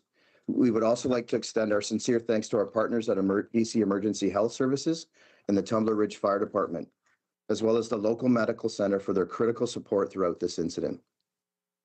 BC RCMP Major Crimes has assumed conduct of the investigation and is working to determine the full circumstances surrounding this incident. We are not in a place now to be able to understand why and what may have motivated this tragedy. This was a rapidly evolving and dynamic situation, and the swift cooperation from the school, first responders, and the community played a critical role in our response. Our thoughts are with the families, loved ones, and all those impacted by this tragic incident. This has been an incredibly difficult and emotional day for our community. We are grateful for the cooperation shown as officers continue their work to advance the investigation. I'd like to personally take a few minutes to recognize our community, our provincial leaders, our emergency services partners, and our communities across the north, as well as our partners who conduct businesses in our communities. I've connected with many of you, the RCMP members involved, our families, and our communities are truly grateful and appreciative of your efforts to support us, your thoughts and your prayers that you have sent me. I know you and all of our communities across British Columbia have many more questions. We are committed to providing more information and providing answers to you in the coming days ahead. I can now take a few questions.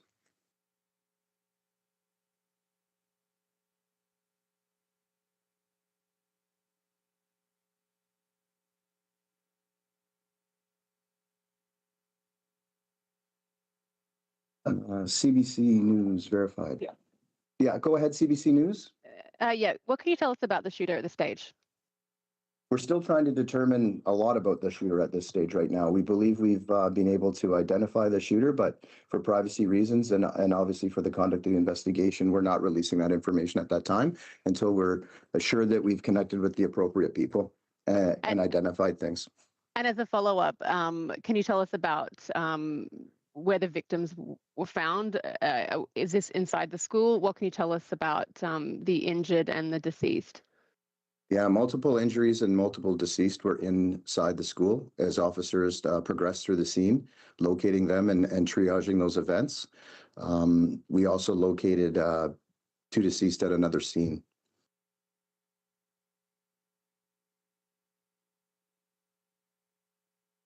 Tim Perry, please. Yes, thank you. Can you tell us, do you know how many of the deceased are children, how many are adults, and do you know how the other residence was connected?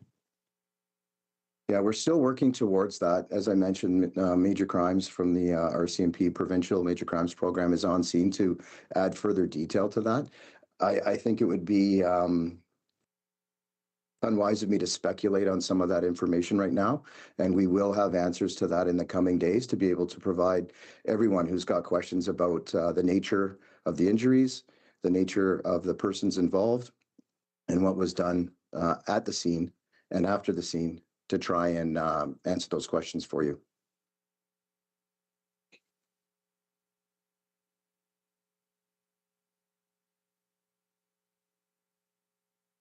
Craig Krause, please. The victims, any relation to the shooter? Can you provide detail on that? We're still working towards that. Again, it wouldn't be fair to speculate on that. We're following all leads to try and determine the connection to the shooter. I think we will struggle to determine the why, but we're going to try and do our best to determine what transpired that day and what led up to this tragic event in Tumbler Ridge and across our communities. The age, the shooter, a minor, adult, can you provide any detail on that at all? We have an idea right now, but until the proper next of kin and until the families are contacted for privacy reasons, that's not something we're able to release at this time.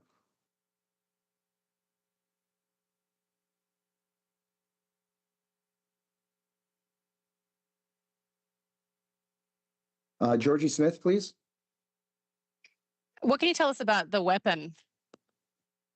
Yeah, we're still investigating the nature of all those injuries and the weapons that may or may not have been involved. We have the scene secured right now. We have investigators there to try to determine the nature of the extent of the injuries and what weapons may or may not have been involved and caused the injuries. That might be more than one weapon. I haven't been to the scene, like I said, I don't think it's fair to speculate at this time. We're ensuring we have all of the injuries or the things associated to the scene and the shooter identified to the best as we can.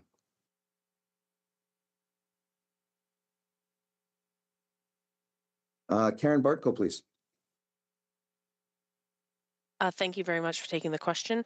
Tumbler Ridge isn't a very big community and I imagine doesn't have the largest hospital. So are you able to tell us, given that there is a large number of people injured in this incident, where they're all being taken for treatment and kind of what the range of like severity of injuries might be amongst them? I know for privacy reasons you can't go into great detail, but can you just give an idea of the kind of the scale of the medical response to an incident like this? I haven't personally connected with the clinic, but I can tell you that without the clinic and the support of those professionals, this would have been a far worse outcome for those that were injured and treated by the clinic. The clinic has triaged the victims to the best of my knowledge. We have had victims airlifted out of the community that required more critical care. And those updates are still pending on that care and the status of those folks that were airlifted from the community. Are you able to just confirm if any victims were airlifted down to places like Edmonton or Vancouver area? Yeah, I wouldn't be able to divulge that just for privacy reasons and what's going on. Those families and those victims need privacy and time right now. So we're not providing that information to the public.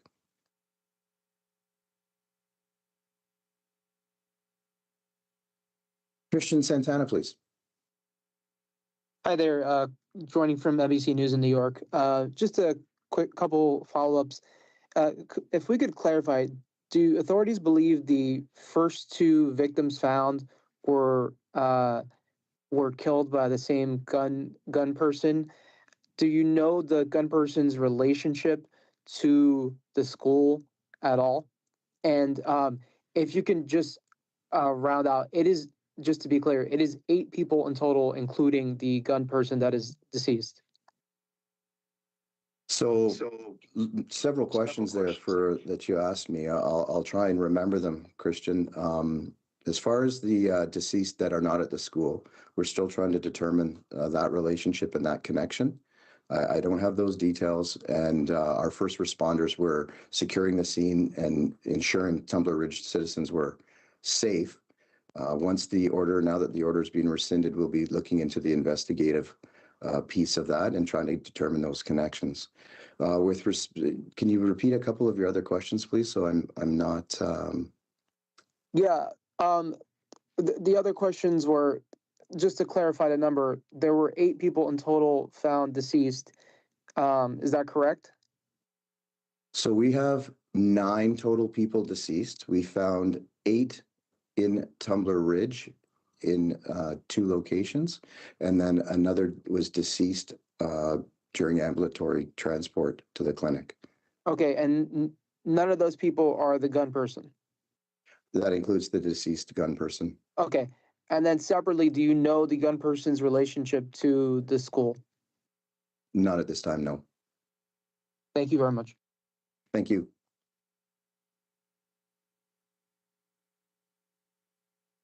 Ashley Janot. Hi. Sorry, I'm just hoping you can confirm. By my count, forgive me, it's 10 people who've died because there were the 6 found at the school plus the 1 died in the hospital gets us to 7, plus the shooter and then the 2 found at the separate home. Doesn't that get us to 10? I just want to make sure the number is correct. You're correct. And Okay. Christian, I apologize for that. The shooter was not included in that 9. It is 10 total. Okay. And then I just want to confirm that the shooter in this case, is that the same suspect that was described in the alert that was sent out into the community earlier in the day? Yes. Thank you. Thank you. Thomas Seal, please.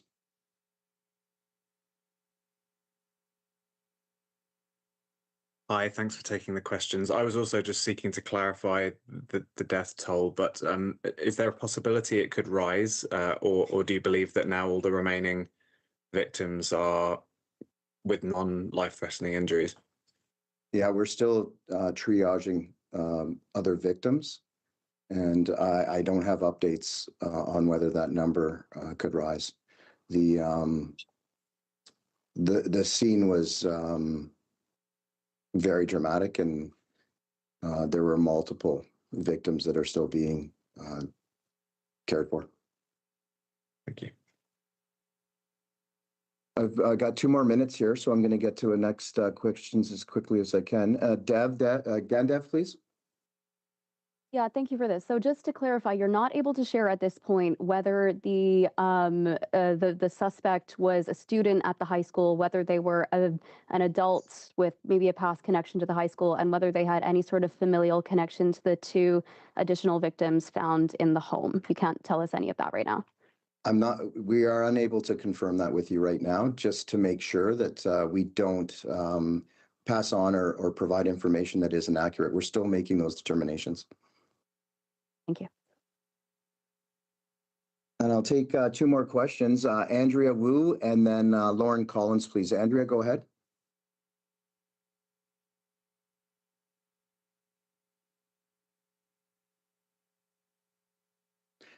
I'll move to Lauren Collins, please. Thank you for taking my question. What makes you believe that there could be additional properties or residences connected to today's shooting? So we have 2 scenes. We have the school, and then we have found 2 other persons deceased at a residence in Tumbler Ridge that we're trying to determine the connection to this event. We believe they're connected, but we're not in a position to provide that definitively right now at this time, and what that connection may or may not be.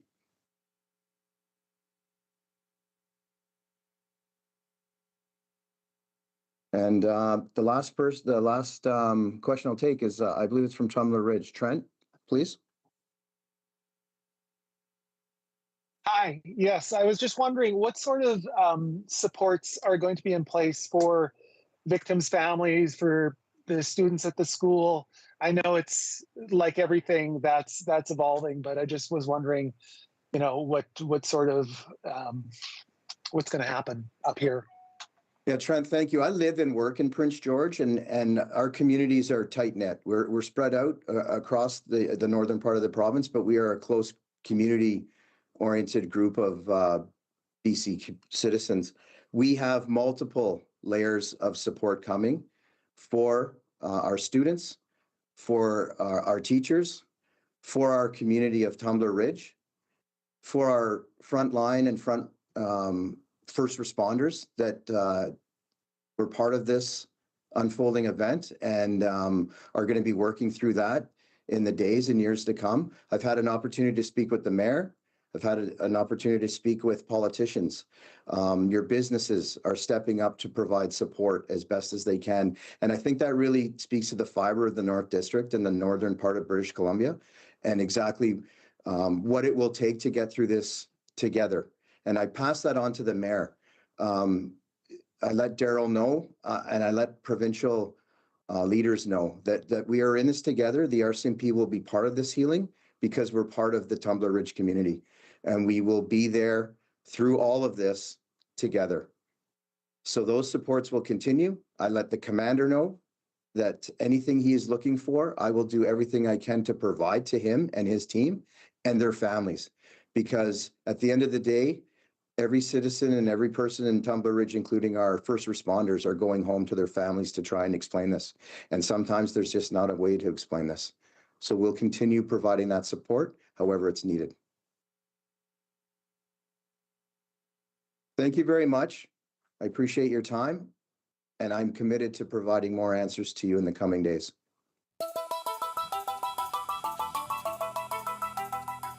We're live here on CBC News Network, CBC Radio, CBC's online platform in British Columbia. I'm Ian Hannamansing with Gloria Makarenko and Leanne Young, and we were just listening to Superintendent Ken Floyd of the RCMP. He's in Prince George talking about the terrible school shooting and shooting in the community of Tumbler Ridge earlier today. He reiterated the numbers that we learned about an hour ago, that 9 people were killed in Tumbler Ridge by a shooter who then killed themselves. 6 of those people were killed at the high school, 2 at another location. 2 people were airlifted to hospital with serious or life-threatening injuries, and 25 other people treated at the local medical clinic with various but not life-threatening injuries. And Leanne and Gloria, beyond the basic information, kind of struck by a lack of detail on some very basic questions. So, for example, on the shooter, do we know anything kind of substantial about the shooter? What, if anything, was their connection to the high school? You'd think there would be a connection to the high school. What, if anything, was the shooter's connection to the 2 people found deceased at another location? And the RCMP superintendent saying that at this point, he couldn't say. And I couldn't tell if that means he wouldn't say or they actually don't know. Kind of hard for me to imagine that they wouldn't know who that shooter is now in such a small town. It would be easy, I would think, to be able to identify them. And the 2 people were killed at another location, a house, we believe. Again, it seems strange to me that that they wouldn't know if there's a connection there. So hard to tell. And then the other thing that the superintendent said, he said this a couple of times, if not more, we may never know why, the motive. Yeah, it was very interesting for the lack of actual information that he was able to share this afternoon. What stood out for you, Leanne, as you were Well, I think through? Ian and Gloria, I mean, we've all covered enough tragedies and listened to enough police press conferences to know that very often after any tragic circumstance, or usually police, especially in Canada, are very mum about the information that they do release. And so this one from Superintendent Ken Floyd, I think the only really thing that I took away was that they said that they have been able to identify the shooter, but for, as usual, the privacy purposes and the investigation to not compromise that, they are not releasing that information. And he also added that until next of kin is contacted, they're not releasing that information. So this is related to the shooter specifically, and based on early information that we got from RCMP, we do know that they had said the original suspect, the description was a woman with brown hair and in a dress. I appreciate the next of kin notification. It would be terrible to find out in a news conference that it is your next of kin who was involved in this. But other than that, in terms of privacy, when you kill people at a school and in a community, not sure what privacy considerations apply. And I don't think he was traumatized, a senior officer in Prince George, as he was talking about it. I'd be very sensitive if I were talking to somebody on the scene. And just one other thing I would say is that on a relatively straightforward question asked by Georgie Smythe, our colleague here in the newsroom, as to what weapon was involved, even that he wouldn't say. Now, you think if the person who did the shooting here killed herself at the scene, which is pretty clear what happened, you'd think the weapons would be right there. And you'd be able to at least say, at the very least, these are the weapons that were at the scene. But also, no comment on whether it was the same weapons used at the school as there were at the secondary location, and which of those incidents happened first. There was no clarification on that. And it's been interesting just to gauge some of the reaction to what's happened in Tumbler Ridge in the northeast of British Columbia. David Eby, the Premier of British Columbia, released a statement saying, "Our hearts are in Tumbler Ridge tonight with the families of those who have lost loved ones. Government will ensure every possible support for community members in the coming days as we all try to come to terms with this unimaginable tragedy. And just a note that Premier Eby, along with BC's Minister of Public Safety, Nina Krieger, they will be holding a press conference at 8 o'clock tonight. That's 9 o'clock Mountain Time, and CBC will be bringing you more on that. But just in terms of public reaction, Lori wrote in to say, I'm a former resident of Tumbler Ridge until a couple of years ago. Tumbler is a beautiful mountain valley town. Idyllic, as someone said earlier. We always felt so incredibly safe living there. Our biggest fear was wildfires, not this. And then we have another text. I have 2 boys aged 11 and 10. I'm talking to them tonight about lockdown drills and the importance of listening to teachers. This breaks my heart, but as someone who grew up in BC, I know the strength and the hearts of the people in this province, BC strong. I'll just read through another one. I'm tuning in from Nova Scotia. This is a tragedy. I give my heart to those affected in Tumbler Ridge. Another text, our thoughts and prayers to everyone impacted by the shooting incident in Tumbler Ridge and the entire community. Prayers for those who are injured, for their recovery. Thank you again for all of your messages. Dave Wilkes is the mayor and council for the district of Sparwood, put out a post on social media. The mayor and council for the district of Sparwood, along with all citizens of Sparwood, send our thoughts and prayers to those affected by the senseless act of violence that occurred in Tumbler Ridge, BC today. Again, if you would like to add your thoughts, our text number is 236-330-2623. Again, 236-330-2623.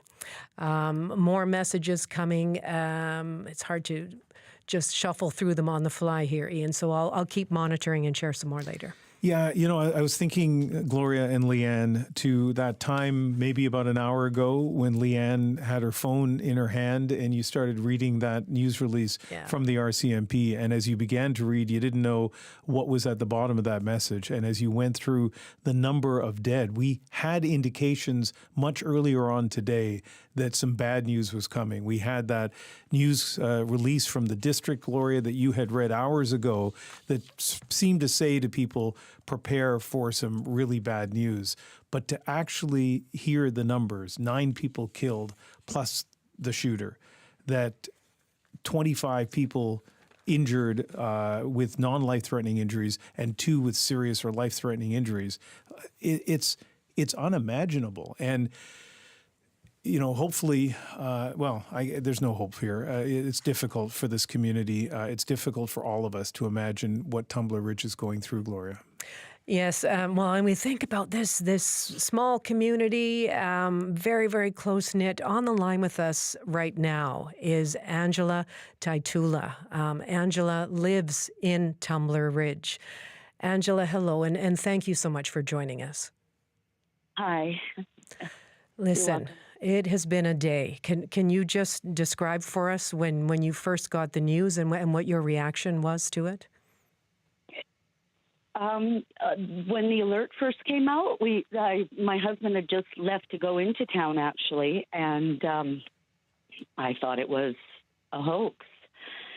I had no clue what was going on, so I quickly gave him a call to let him know that we got an alert that there was a shooting at the school. So that was kind of like when everything was still going down, and everybody was told to lock down, and now we're just hearing that 10 people have passed away. Yeah. So just take me through what your afternoon and evening were like then. So you were staying at home. Were you in contact with people? What kinds of conversations were you sharing with others? I have a few friends who have kids in the school, and all we knew was that they were waiting out near the school as close as they could get. And the kids didn't get out till 6:30, which we didn't even know that till 6:30. I thought we didn't realize the extent of it till 6:30. Have you heard from your friends subsequent to that? Are their children okay? Yes, they're home now. All the kids are home now that we know of. So Angela, how long have you lived in Tumbler Ridge? 7 years. Sorry, I'm just a little nervous right now. Oh, understandably so. Understandably so. Yeah, I'm in shock. I can't believe this is actually happening here. So when you say that, I mean, we've heard throughout the afternoon and throughout our coverage just what a special place Tumbler Ridge is. We spoke to a local pastor. We spoke to a local reporter. How would you describe the community? We all know everyone. I know that reporter. I know the pastor. I know a lot of the kids in the school. We know all the parents. Everyone works here at the mine or at the grocery store, at the liquor store. It's 5 minutes and you've gone through the town. That's how small it is. So it's a very close-knit community, a lot of families, a lot of young kids. So it will affect absolutely every single person in this community. Angela, listen, obviously this is an emotional time for you and so many others in the community. Thank you. Thank you so much for taking some time for us. And you take good care, okay? Thank you. You as well. Take care. Bye now. Bye-bye. That is Angela Taitula, a woman who has lived in Tumbler Ridge for 7 years. She was just describing she has friends who had kids who attended that high school.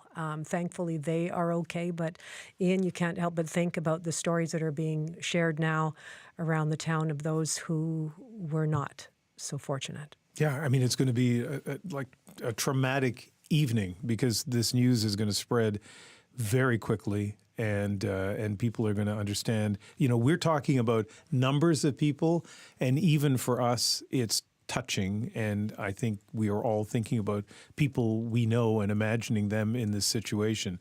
But for people in Tumbler Ridge, by now, they know the names, and they know the families, and they know what their friends are going through. And besides the people who were killed and besides the people who were injured, every single kid in that high school has been through a trauma that we wouldn't wish on anybody.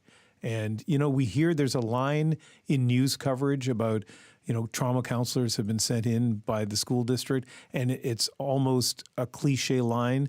Well, imagine their task tomorrow, those trauma counselors, because they're going to talk to the first responders and they're going to talk to the kids in the school and the teachers. You talked earlier, Gloria, a reminder about the teachers, right? Teachers who not only, they want to protect their kids, and they would have been in very little position to protect kids today. Nobody, we're just not, there's no way that a school is going to be prepared for somebody walking in with weapons. We're not going to fortify them. That's right. And I just think about how, this incident, the alert went out at around, 2 this afternoon. We heard about it around 2 this afternoon, and RCMP said they responded to calls at around 1:20 this afternoon. And these kids were at school, as we heard from Angela on the phone there, until about 6:30 p.m. tonight. So for those 5 hours, those kids in their most terrifying moments, very difficult to think that they weren't there with their families. Yeah. They were there just with their teachers, and just I can't imagine the trauma that they've gone through, the heartbreak that they've endured. Just so difficult, and in the days and weeks to come as well. Well, and you mentioned the trauma and the enduring trauma, Leanne. We just got a text from one of our CBC audience who said, here's some thoughts on Tumbler Ridge. I was a student at Brampton Centennial Secondary School in the late 1970s when a student decided causing harm was the answer. Every time, and many of these tragedies happen, every time my heart breaks. You never recover from these wounds. It's a very sad day. We are live here on CBC News Network, on CBC Radio, and CBC Online. I'm Ian Hanamansing, along with Gloria Makarenko and Leanne Young, as we follow this terrible story out of Tumbler Ridge, British Columbia. And on the line, we have the mayor of Chetwynd, about an hour away from Tumbler Ridge, and Alan Coutre joins us now. Mayor, what are your thoughts this evening as this news sinks in? The only assistance that we have done is first responders. Some of our first responders attended. Alan, I'm not sure if you're able to hear me. Are you there? Hospital or not? No, I think we're having some problems with that line, so let's leave it there for now. And if we can connect with a better line, we'll do that in just a moment. Gloria, we were talking about drills, active shooter drills that our kids went through when they were in school. Do you also remember, and I think in sort of kindergarten or grade 1, you write a note or you put, now we have our guest there. Let's, Alan Coutre, are you there? Yes, I am, Ian. Okay. Is this Ian? Yes, it is. It is Ian. Thank you very much for connecting with us. You're the mayor of Chetwynd, about an hour away from Tumbler Ridge, and I know tonight you'd like to share a word of support for people of that community. Yes, thank you for having me on, and what a terrible situation happening with my neighbor, Daryl Kirkauka, who is mayor of Tumbler, and we sit together on the board in Dawson Creek at the Peace River Regional District, and it is basically a community, right? The whole region in the northeast here of the province, and when lose one, and now we've lost so many and young people, right? So as for that, it's totally devastating. 9 people killed, plus the gunman. We don't know the motive. We don't know her connection to the 2 people who were killed in what we presume is a house, and the others who were killed at the high school. When you heard those numbers, I know how devastating the reaction was here in our radio studio. What was your reaction? We were just on the premise that it was one, and maybe the shooter, when I was in Port St. John during the day, and on my way home, I got the alert of a young, I guess I can't say young because all it said was a lady, right? Yes. That's what came the alert. That was the alert, and stay in shelter, right? So that was the alert that I received on the way home. And so when I got home here, we were at supper when the news was started to break about how many victims there were. And I tell you, if anybody that's lost a child in any fashion, they know the feeling. And I, being one of those people, me and my wife lost a child quite a few years back. I'm sorry to hear that. For those people that are happening in Tumbler Ridge right now, it's happening to them. It's the worst feeling a person could go through in their lives. It is. It's just, a parent should never have to go through something like that. I don't want to pry, but you mentioned it. I mean, how did you cope with that? Well, first of all, Ian, tears come down, and because I feel sympathy and empathy for the parents for losing that, and then the next thought was happening right here, right in front of us, right near us, right close to us, neighbors dying, right in our yard, right in our schools, right in our homes. So that was a feeling. It was such a I don't know how to explain when your heart gets so heavy that you feel like it's dragging you down, right? It's such a terrible, terrible feeling. Mayor, given the trauma that you went through with the loss of your own child, how does that inform how you might reach out to the people of Tumbler Ridge? What message will you have for them?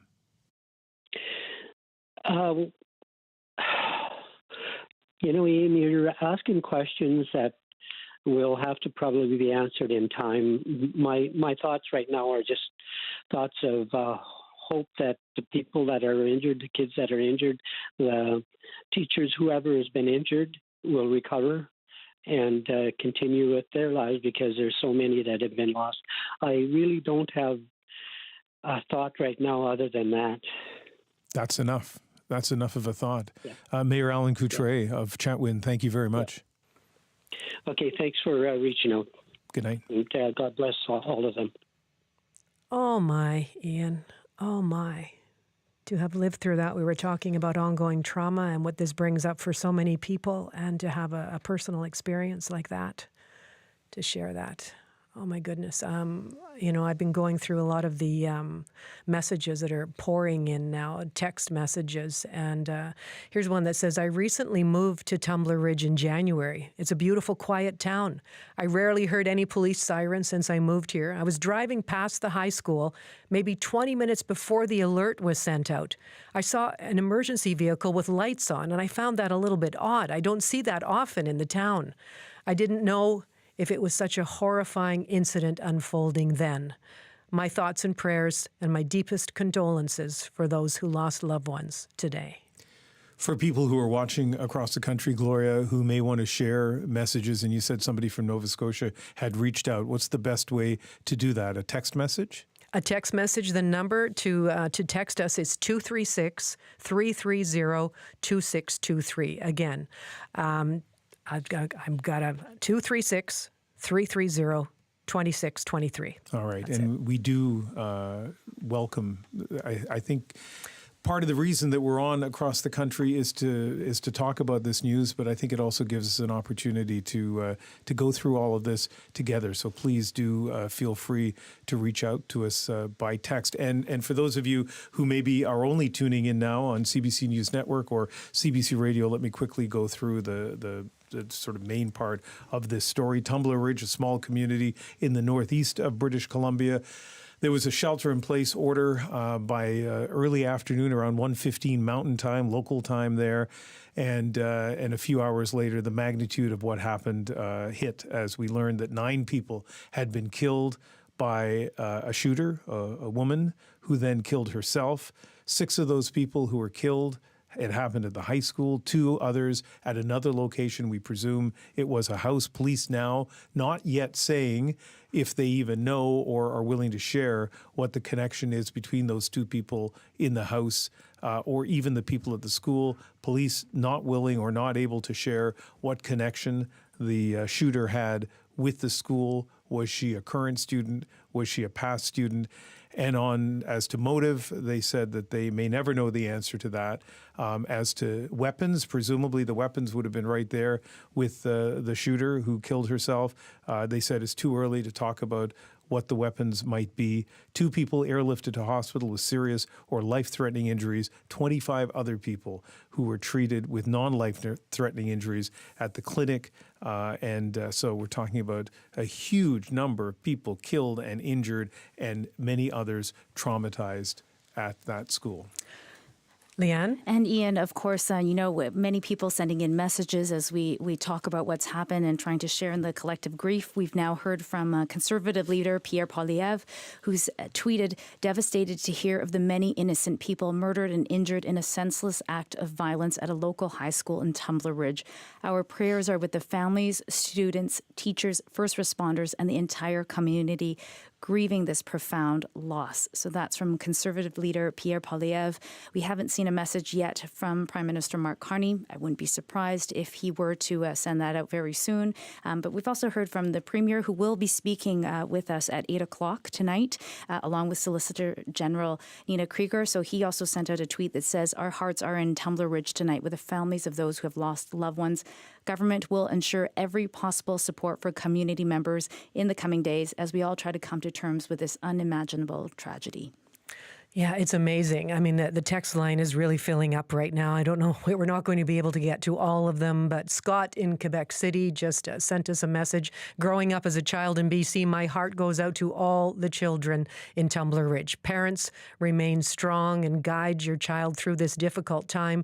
To the community of Tumbler Ridge, help the parents to remain strong. No words, right? You hear again in news coverage about how people can't find the words to express themselves, and I often think to myself, well, there are words to express it. What can you say tonight?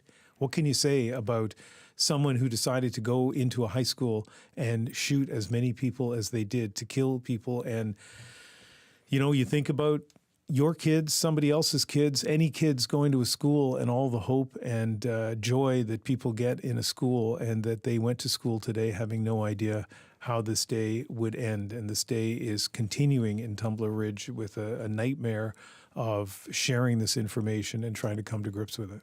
That's Ian Hanamansing. I'm Gloria Makarenko. We're with Leanne Young here at CBC Vancouver. We're broadcasting across the country right now on radio, on television, and online. And someone from our CBC team who is helping us to tell this story today is Sarah Penton at CBC Kelowna. Sarah?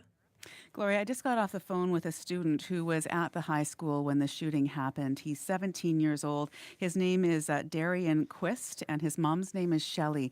We reached them at their home, and he shared the just compelling story of being in the school when the lockdown occurred. We've got that tape now, and it's a bit of a longer interview, and there are a few beeps in it where you can hear messages kind of coming through. We got on top of that, but he shares his story about what it was like to be in that school. I got a hold of them when they were at their home. So it was Darian and his mom, Shelley, sitting next to each other and telling us about what unfolded. Have a listen. Yeah, so I was getting briefly off of my support block, which ends at 1:30 our time, and I was heading down to the mechanics classroom. Nothing seemed wrong. And then I got into the mechanics classroom. We watched a short video on how to replace batteries.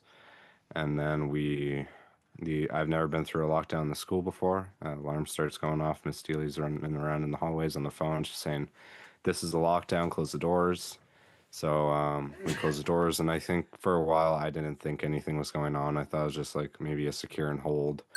But once everything started circulating, we kind of realized that something was wrong. We got tables and barricaded the doors.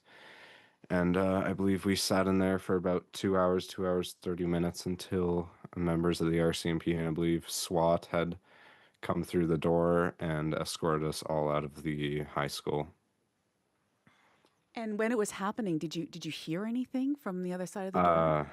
No, I did not. We were what I believe is most of it took place up in the upstairs section of the high school, and we're on the far left end away from that, which is on the far right end.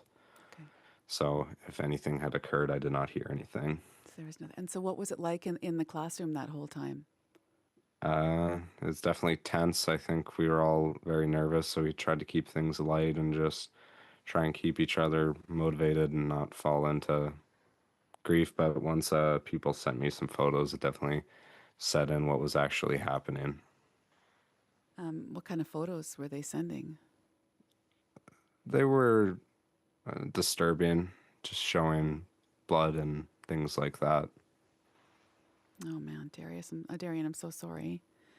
And so then you realized just how serious. Then I think that's when it all really set in. Yeah. How scared were you? I was definitely pretty scared. I was wondering if we were formulating an escape plan if anyone did come up to the door, that we were going to run out the garage door and out of the back towards the visitor center. How many? How many of you were there in the classroom at the time? It would have been maybe 15, I think, maybe 14. Yeah. A relatively small class. Was a teacher there with you? Yeah, Mr. Neronia was our teacher. Yeah. What was he doing? He was just making sure everyone was in the correct place, making sure everything was going smoothly. I think once we realized, he kind of organized us all to start moving the tables towards the doors and just formulating our escape plan if anything did happen. Yeah. Sorry to ask, is it possible to turn the notifications off on your phone? If it's not, that's okay. I didn't. Oh, sorry. If it was coming through, I do apologize. Oh, no worries, no worries. And so when you finally got the word that you could get out, what happened? What was that like? The police came through the door and yelling hands up, things like that. And we were all escorted out of the classroom, keeping our hands up the entire time. And there were police positioned at different points throughout the building, making sure that nothing was coming from front or behind. And we were escorted out one of the foyers, and we left out the door and then turned up towards the community center where I met my mother. Wow. I think that dinging might be on my end. Can I get you to hold on for a quick second? No worries. Yeah, sorry about that. Do you want to flick that off if it is on? What? Is your notifications on? No? I didn't think the dinging was from me. No, I was just reading the new article. I'm not sure if it is or not. We're not quite sure. Maybe Okay, that'll help. no worries. So, and Shelley, I was watching you when Darian first started telling me about what it was like. You took a big breath in. I mean, you're sitting there, you're his mom. I can't imagine what this must be like for you. Yeah, a roller coaster of emotions is a nice way to put it right now. I was sitting in the lab doing some work, and my coworker came and asked me if I knew what was happening at the high school, and I was like, no, no one's texted me, nothing. So I went to my office, which faces the health center parking lot, which is the health center is like kind of here, and then the parking lot, and then the high school is like just kind of below down on the hill. And that's when I saw RCMP everywhere. Fire was staged, ambulances. There was an RCMP crouched down in our parking lot with his gun drawn. And that's when I called Darian. And I told him just to leave me on the phone, even like when he needed to be quiet, just be quiet, and that I was just there. At that time at work, we were just trying to figure out what was going on, and the decision was made. Any of us with kids were to go home, and because we were still in a active shooter situation, I got home and locked my doors, and my 20-year-old son was at home, so I was at home with him, and then I was just staying on the phone with Darian. And the whole time you're on the phone with your baby. Yep. I can't imagine what that must have been like for you. Yeah. It's one of those things where you just never think this is going to happen, and I always tell him he's my youngest. He's like my angel, because at 14 weeks gestation, I was air flown into Edmonton from Wabasca. I had a cyst growing faster than he was, and I had to have surgery. And he made it through the surgery. And so that's why I call him my angel baby. Yeah. And he's okay. I'm sorry. I'm just all over the place today. Of course. Of course. And when did you find out that he was going to be able to be get let out and he's going to be okay? Tell me what that was like. Well, I had heard that some of the students were being escorted out. And then when they started kicking in the door, I heard that. And just kind of, hands up. And I was hearing that through Darian's phone. Wow. And then that's when I left home. Like, we live very close, like a block and a half away from the community center. I literally almost ran over there. Yeah. And yeah, like panic setting in until I laid eyes on him. And then what was it like to actually hold him? Oh, I gave him a very, very big hug. And he's not going to be out of my sight for a while now. Yeah. Can you describe what the scene was like as everybody was getting out of the school? From my end or her end? Both. I'll start with you, Darren. So, yeah, they got through the door. Power was out from what I could see. Possibly turned off by employees, possibly turned off by some other means, but nonetheless, the lights were out, besides, I think, a few in the corridors. Everyone, hands up, we were walking out. I didn't see anything. We were escorted very quickly out of a nearby exit, and just a lot of very dedicated people to guide people and make sure that everyone was safe. Fire department, RCMP from Dawson Creek and I think Prince George had made it there in less than 2 hours, and just helping to make sure that every single kid was safe and accounted for, and just getting us all to where we needed to be. Yeah. And were there just people all around? Was it chaos? Was it quiet? What was it like? It was an organized chaos because everyone was still very fresh on the event, but I think a degree of professionalism definitely took over, and just making sure that everyone was safe. I remember a comment that one of the officers gave was just like, "You guys did good." as we were exiting through our barricade. What was that like, hearing him say that? It was redeeming in a way, I'd say. Yeah. And then you guys, did you go right home from there, or what happened next? We were a bit confused, and we left when we were not supposed to, as they were gathering attendance of everyone to make sure and further understand everyone who may have been injured or such worse. So we had left at a time that we were not specified, but luckily one of my friends told me to come back. Yeah. Because I thought we were told to leave. And so I guess you're in touch with all your friends. What are those? I can't imagine what those conversations are like right now. Yeah, one of them is, I believe, struggling with the loss of someone that they knew. And I think a lot of people are shaken up right now, especially when we got told what the true numbers were, which I think really set into perspective what this all led up to. And your school's a small school. I hear it's about 160 kids there. Yeah. Not that much. I think we only have 20, maybe 20 more in our graduating class. And it's what grades does it go to in your school? 7 to 12. 7 to 12. So pretty small school. Have you And heard? Darian was actually in his support block up in the library just before mechanics. And from what I understand now, that's where the shooter went to, was up in the library. So possibly. Yeah. It was maybe minutes, between them going up there and him, going to his mechanics class. Oh. And Darian, did you know? You said one of your friends is struggling with a loss. Like, I guess, did you know anybody who was hurt or killed?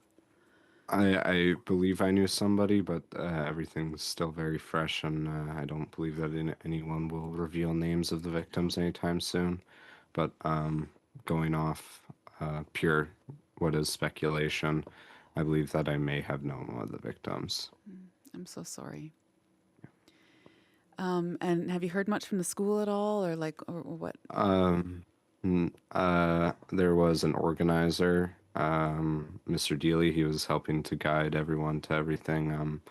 I ran into a few of my teachers, but I think the school issued a statement just announcing that school was off for the rest of the week and that they would be working with the RCMP to help us reintegrate. Yeah. It's almost surreal, we hear about these stories somewhere else. I mean, it's tragic and it's gut-wrenching, but to be having this conflict, to have this happen here, I just can't imagine where your heads and hearts are at right now.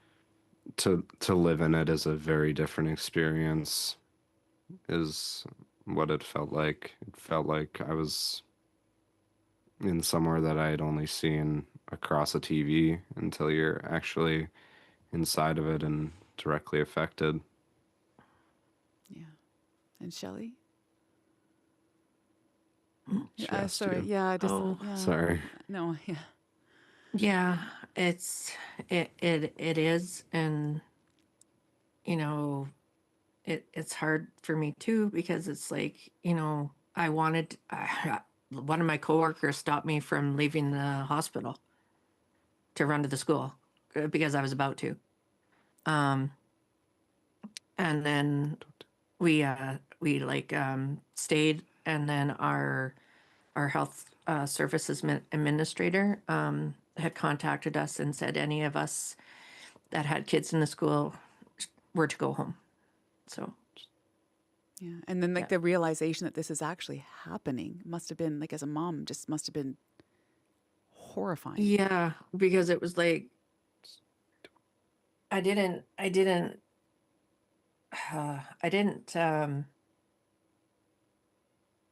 when I first called, and then we didn't know that there was a shooter.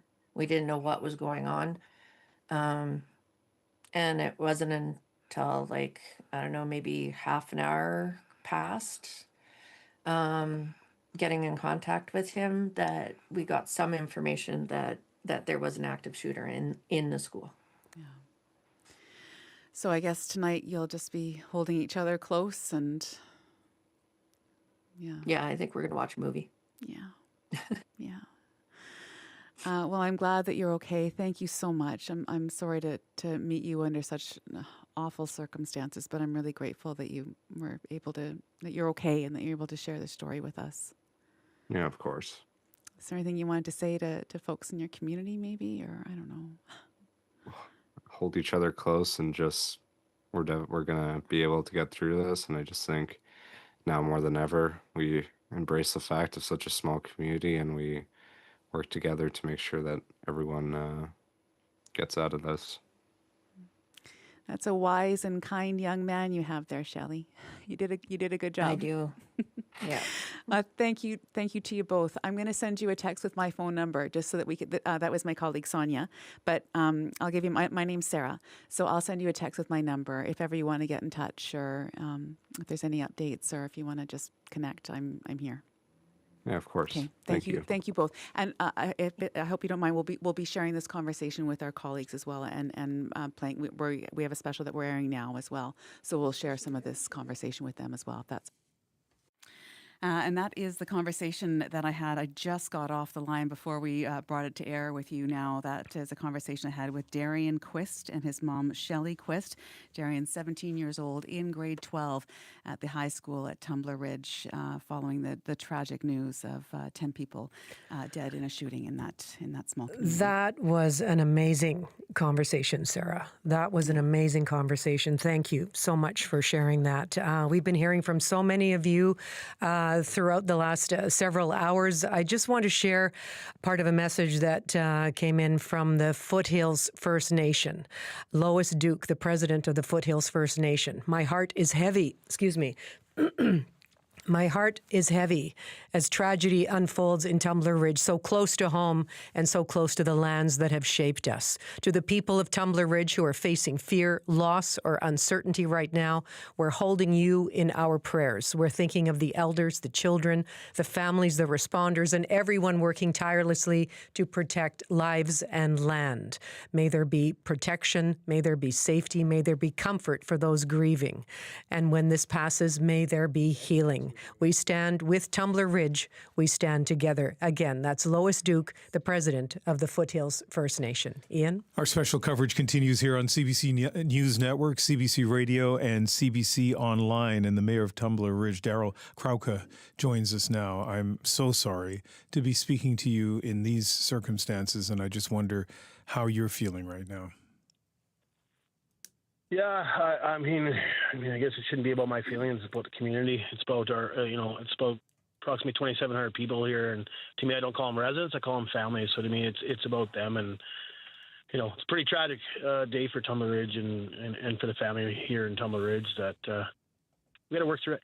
Yeah, the thing I keep hearing, and I grew up in a small town too, is pretty well everybody knows everybody in Tumbler Ridge. And I'm not asking you about names. I'm not asking you about identities, but I do want to get a sense of relationships. I mean, you must know some of the people who have died today, and I just unimaginable burden that must be like. But you're going through what a lot of people in your town are going through. So I guess I am curious about how you're doing. Yeah, devastated. Like again, I probably will know every one of the victims.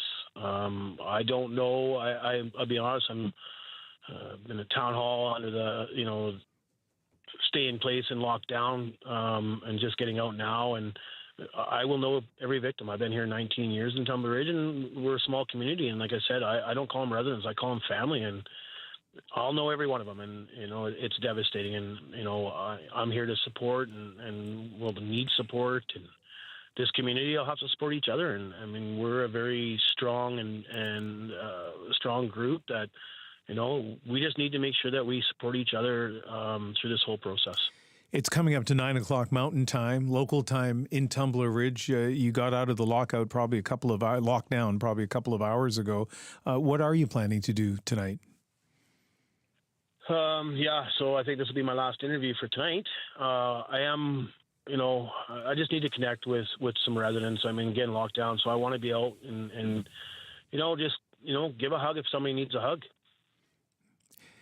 Make sure everybody's okay. Make sure that if there's anything I can do, or if anybody needs anything, that I can do everything I can. I mean, and not to use it as advertised, but I own the grocery store in Tumbler Ridge. So, my first stop is to make sure that, as where people are congregating, if there's needs, it'd be no different than other businesses in our community that are donating stuff. That's I need to see if there's any needs so that we can make sure we're supporting our family in Tumbler Ridge the best we can. Have you been out and about at all in the last couple of hours?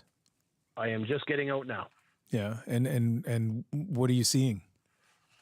I'm actually in my truck. I thought I'd do the interview from my truck before I'm out and around people.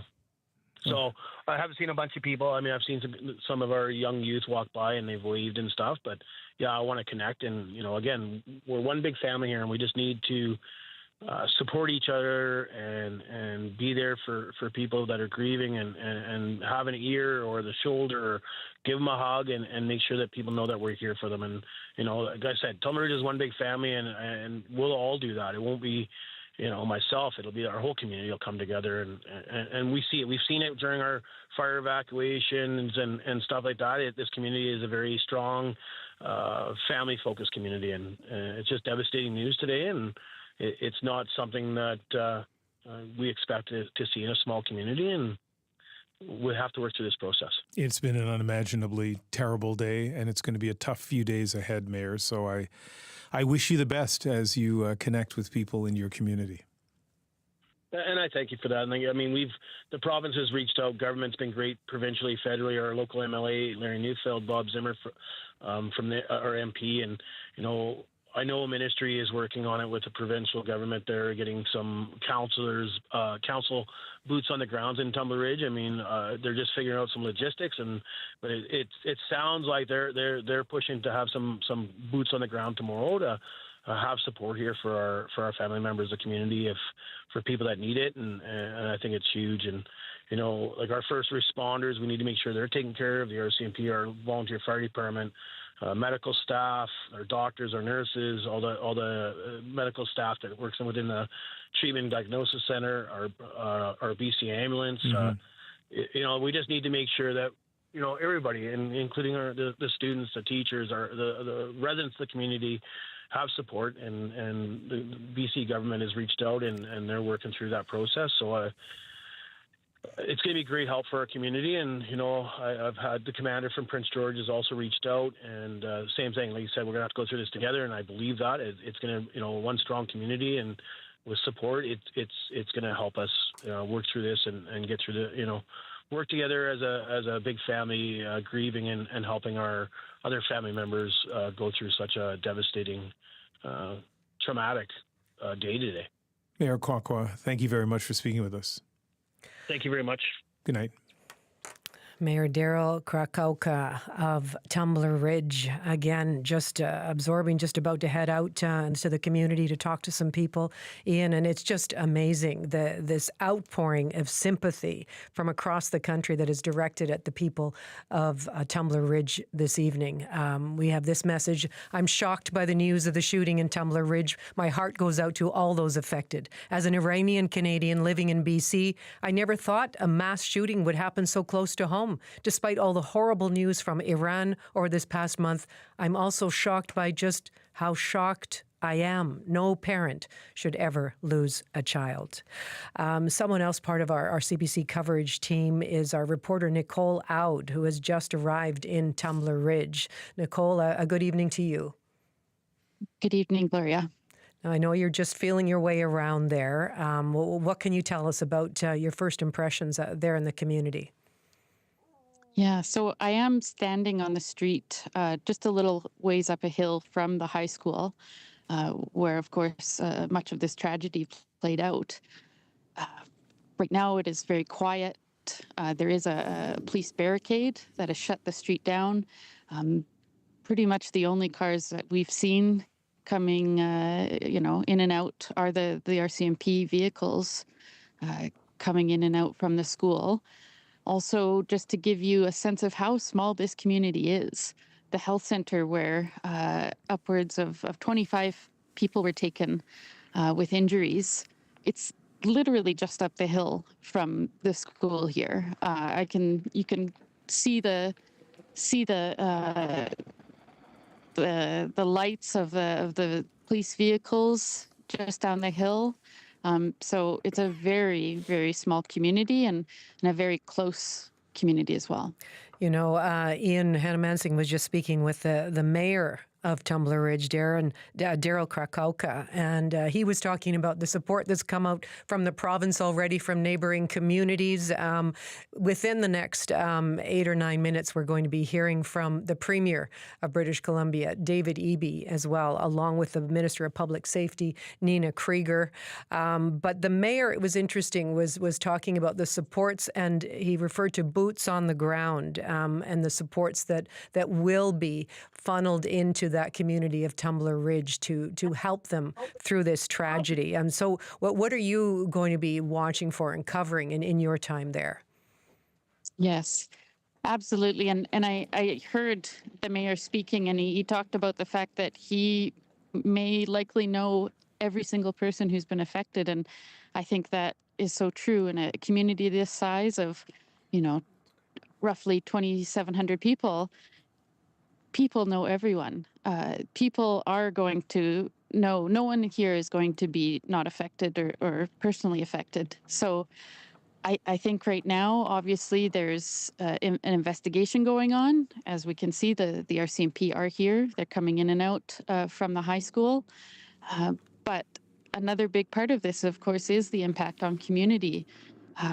This is a terrible, terrible situation. I grew up in a northern BC community, a small town. I can't even comprehend what something like this would be like.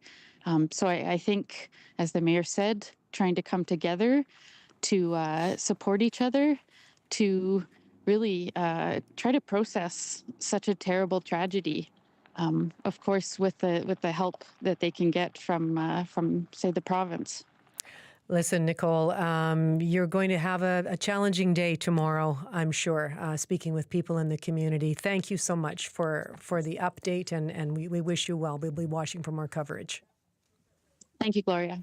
That is the CBC's Nicole Aud in Tumbler Ridge. Speaking of people in the community, let's connect now with Tim Croston. Tim, it's Ian Hannah-Mansing in Vancouver. You're from Tumbler Ridge. Tell me how you're reacting to this terrible news tonight. Well, it's been a absolute heartbreaking day for our community today. We're a small, close-knit community, so something like this obviously touches everyone, whether it's directly or indirectly. We all know each other. We work together, volunteer together, raise our families together. So it's been absolutely devastating for our community. And as I've said to other people from the community who I've spoken to tonight, I'm not trying to ask names or reveal identities, but just, do you know yet if you know people who have been injured or killed in this shooting? Without a doubt, I do. I mean, I haven't heard too many names yet either, but as you keep hearing from everyone, in a small town like this, especially if you're involved in the community like I am in nonprofit organizations and whatnot in town, you pretty much get to know everybody in town, really. So when you heard the news, so you would have been locked down, I guess, as other people were, and then you hear the numbers of people who were killed and injured. It was unreal to us. What was your reaction when you first heard those details? Well, similar to yourself, just absolute shock and unbelievable. I mean, initially we heard, the same as you guys heard, that the shooter was found deceased. But then when the numbers start getting released, I was getting all kinds of messages from friends and associates with different numbers and stuff, and I'm like, you know what? Let's just back off and wait and see what really happened. And then when the RCMP started actually releasing confirmed numbers, it was just in total shock, just total shock. What are your plans for tonight? Just trying to get through this and my thoughts are with my friends and associates. Just give them time for grief and healing. And I know one thing about this community is we show up for one another in difficult times, and we all pull together. So I have no doubt we'll see that strength and compassion in the days ahead. It's going to be a test. The next few days are going to be a test. It absolutely will be. I mean, it's going to test our faith and our community resolve without a doubt. Tim Croston, thank you very much for speaking with us on this most difficult of nights. Oh, thank you. Appreciate it. You can hear just the weight of the news sinking into so many of the people that we are able to speak with tonight. And we do have an official statement now from the Prime Minister. Leanne Young, would you like to share that? Yes, that's right. The Prime Minister just tweeted moments ago. So on X, he posted, "He's devastated by today's horrific shootings in Tumbler Ridge. My prayers and deepest condolences are with the families and friends who have lost loved ones." He says he joins Canadians in grieving those lives who have been changed irreversibly today and is in gratitude for the courage and selflessness of first responders who risk their lives to protect their fellow citizens. He then talks about what it means to be a Canadian. Our ability to come together in crisis is the best of our country. Our empathy, our unity, and our compassion for each other. He says he's connected with the Premier and together with the Federal Minister of Public Safety, they will be coordinating a federal response, and officials are in close contact with their counterparts to ensure that the community is fully supported as best we can. He says that the Government of Canada stands with all British Columbians as they confront this horrible tragedy. And so that statement's coming from Prime Minister Mark Carney. And earlier tonight, of course, Pierre Poilievre, the Conservative leader, also sent out his message saying that he's also devastated to hear of the many innocent people murdered and injured in this senseless act of violence. And his prayers are with the entire community who's grieving this profound loss. And we have been receiving messages from right across the country for the past several hours. Viola writes in, "What can I say? This is just beyond. It's very difficult to find the words to express what the heart is feeling. My deepest condolences to all of the families, victims, and the whole community of Tumbler Ridge." And just a reminder, if you are tuned in right now on CBC News Network, on CBC Radio, coverage is going to continue on all of our CBC platforms. Premier David Eby from British Columbia here and the Minister of Public Safety, Nina Krieger, they are expected to speak within the next minute or two. And of course, CBC will have much more coverage on the ground from Tumbler Ridge as well. It has been an extraordinary day, a tragic day, a day that we're still coming to grips with. People in Tumbler Ridge obviously are just not sure what to do next, and we will be hearing some of those voices through the evening. Our coverage will continue here on CBC News Network, on CBC Radio, on CBC's online platforms. We'll listen, as you said, to Premier David Eby, Gloria Makarenko, Leanne Young, Ian Hannah-Mansing, signing off for now.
Connected with the appropriate people and identified things. Yeah, multiple injuries and multiple deceased were inside the school as officers progressed through the scene, locating them and triaging those events. We also located 2 deceased at another scene. Police have also released minimal details on whether the suspect knew the victims or even the weapon involved here. So, John, just a couple thoughts here. Firstly, we're waiting to see if Premier David Eby is going to speak. We expect that fairly quickly. So forgive me if I have to interrupt you while I ask you this next question, which is about the community itself. Many of these people will have known almost everyone involved in this. Many of them spent some pretty terrible hours being very confused, locked down at home or at workplaces. I know people are starting to talk. We're calling during lockdown, also looking for information. What are you hearing from residents tonight? Yeah, it's a really complete shock. Mass shootings like this, rarely happen in Canada, let alone a small place like Tumbler Ridge, which is known to be quaint and quiet. Only about 2,400 people live there. A lot of them know each other. Rumors swirling around throughout the day over who was involved and who might have been victims here. Now, they do have that local medical center there as well. And this isn't, a big town. This is a small municipality, relatively modest healthcare infrastructure. But police did say first responders really stepped up in this moment of crisis. I can tell you that without the clinic and the support of those professionals, this would have been a far worse outcome for those that were injured and treated by the clinic. The clinic has triaged the victims to the best of my knowledge. We have had victims airlifted out of the community that required more critical care. So officials say the high school where this happened will be closed for at least the rest of the week as they conduct their investigation. But truly a devastating moment for this town and the families who indeed lost loved ones today. Adrian. All right, John Hernandez in Vancouver, thank you for being on this. I know we'll come to you a fair amount over the course of the evening. Thank you, John. Thanks. So BC Premier David Eby is about to hold a news conference tonight in Vancouver. This is the podium here waiting for him. All of this has been arranged rather hurriedly, unfortunately, as you can understand. So as soon as we see that he is there, we will take you to him. In the interim, I want to bring in Ian Hannah-Mansing, who has been reporting on this all evening on radio and television. Ian, I know you're in the newsroom in Vancouver, and I know that place. I know it's buzzing. People have been working the phones. You are starting to hear some terrible stories from people in Tumbler Ridge, correct? Well, I mean, only beginning to, so many people in Tumbler Ridge, as we just heard, were in lockdown. There were, as we just heard, rumors swirling around the town, and we heard from people that they were cautioning others, don't listen to the rumors. Let's wait until we get the official word from the RCMP. And then at about 6:15 Pacific time, all of a sudden we got that word. And as we were sitting in the radio studio, one of our colleagues, Leanne Young, was reading the news release from the RCMP.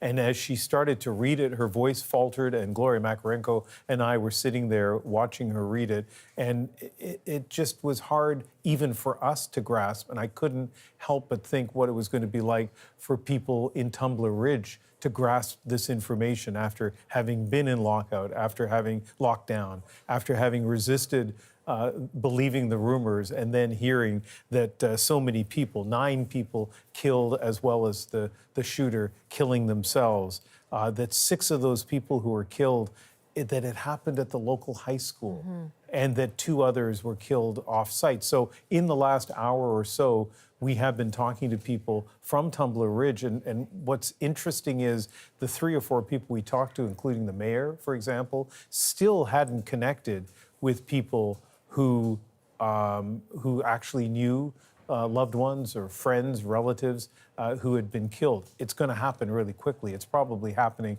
right now as people go around in the town and start calling others up.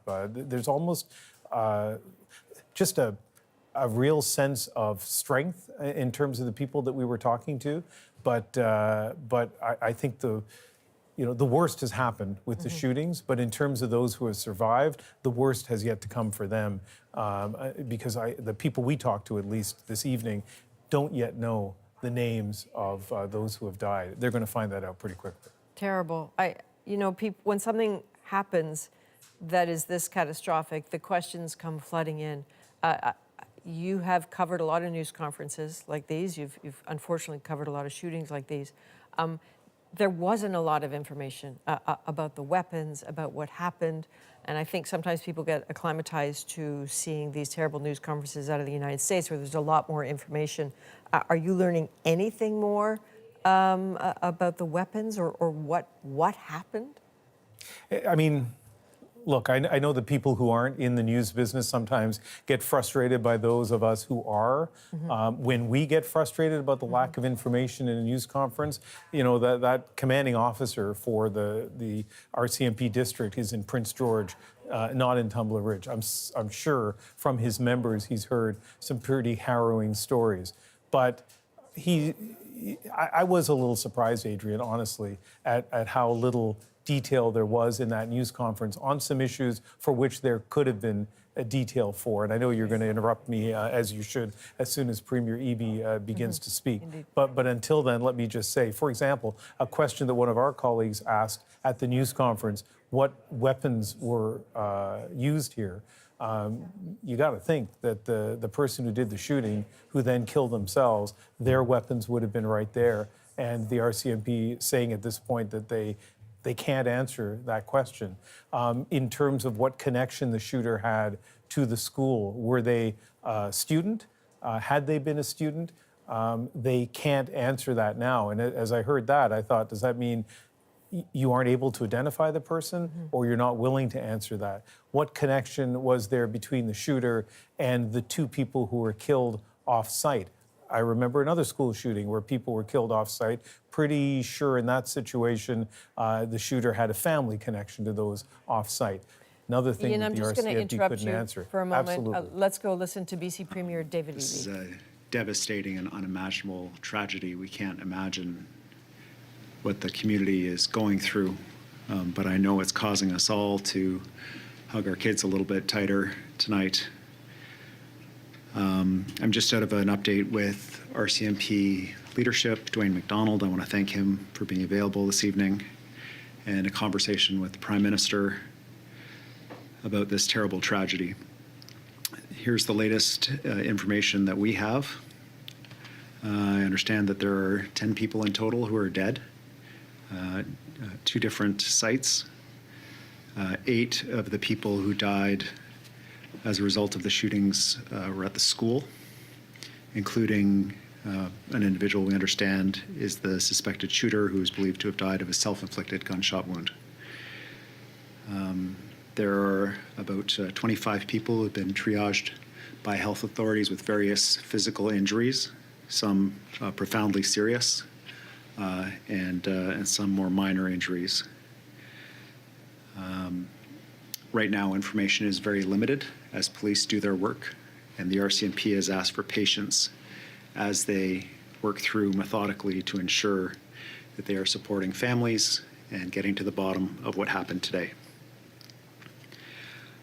I'd like to take this opportunity to ask British Columbians, to ask all Canadians, to wrap the people of Tumbler Ridge, wrap these families with love.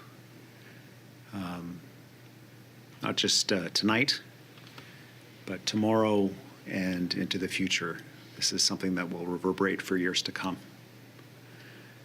As British Columbians, I know that one of the things we do best is look after each other, and I'm asking British Columbians to look after the people of Tumbler Ridge tonight. For our government's role, we'll make sure that the resources are there for the community. They're already being deployed on the site, and I'd like to ask the Public Safety Minister to provide you an update on what's happening in the community to provide support right now. Minister. Thank you, Premier. While the RCMP emergency alert has been lifted, the people of Tumbler Ridge remain in a state of crisis following one of the worst mass shootings in our province's and country's history. This is a devastating day for a close-knit community, and the loss being felt is profound. There are truly no words that can adequately describe the pain being carried tonight by parents, families, and loved ones of the victims. British Columbians and people across the country are standing with the Tumbler Ridge community tonight. I would like to thank the RCMP officers who were on the scene within 2 minutes of receiving the call. That speed and professionalism saved lives today. I would also like to thank paramedics, firefighters, healthcare workers, victim services staff, and all first responders who acted immediately to support this community in an unimaginably horrific moment. This is only the beginning for so many who have families who have been impacted by today's tragic events. The shockwaves of this horrific event will continue to reverberate through the community and throughout the country for some time. Education ministry staff have been in continued contact with the school district today, and we are actively mobilizing trauma and crisis response supports. We are sending trauma-informed counselors to the region to support kids and their families during this time. The school district will be making supports available, and once we have locations for where these supports will be, the district will share that information on social media. And we will be making sure services are available to members of the broader community who need it as well. There is a psychiatric liaison nurse working in the community right now, and another starting tonight at 10 p.m. who will be working through the night on the ground in Tumbler Ridge. So already tonight there is help available now, with more to come. People can contact 310 Mental Health Support at 310-6789 for support and mental health services. The Kids Help Phone offers professional counseling, information, and referrals to young people. And people can reach out by texting CONNECT to 686-868. Young people can also use the Foundry app to get connected to mental health supports. I have spoken throughout the day with the mayor of Tumbler Ridge and the local MLA and MP. We are united and in constant communication. I've also spoken to the Federal Minister of Public Safety, and we will be working together to ensure that the RCMP have every resource that they need. As a mother, I'm holding the families who lost loved ones close in my heart, as well as the many of those injured. For their families, the nightmare has not yet ended. We will stand with the community in the days and weeks and months ahead with compassion, with action, and with a commitment to supporting healing for as long as it takes. We will ensure that every possible support is available for the community in the coming days. Thank you very much.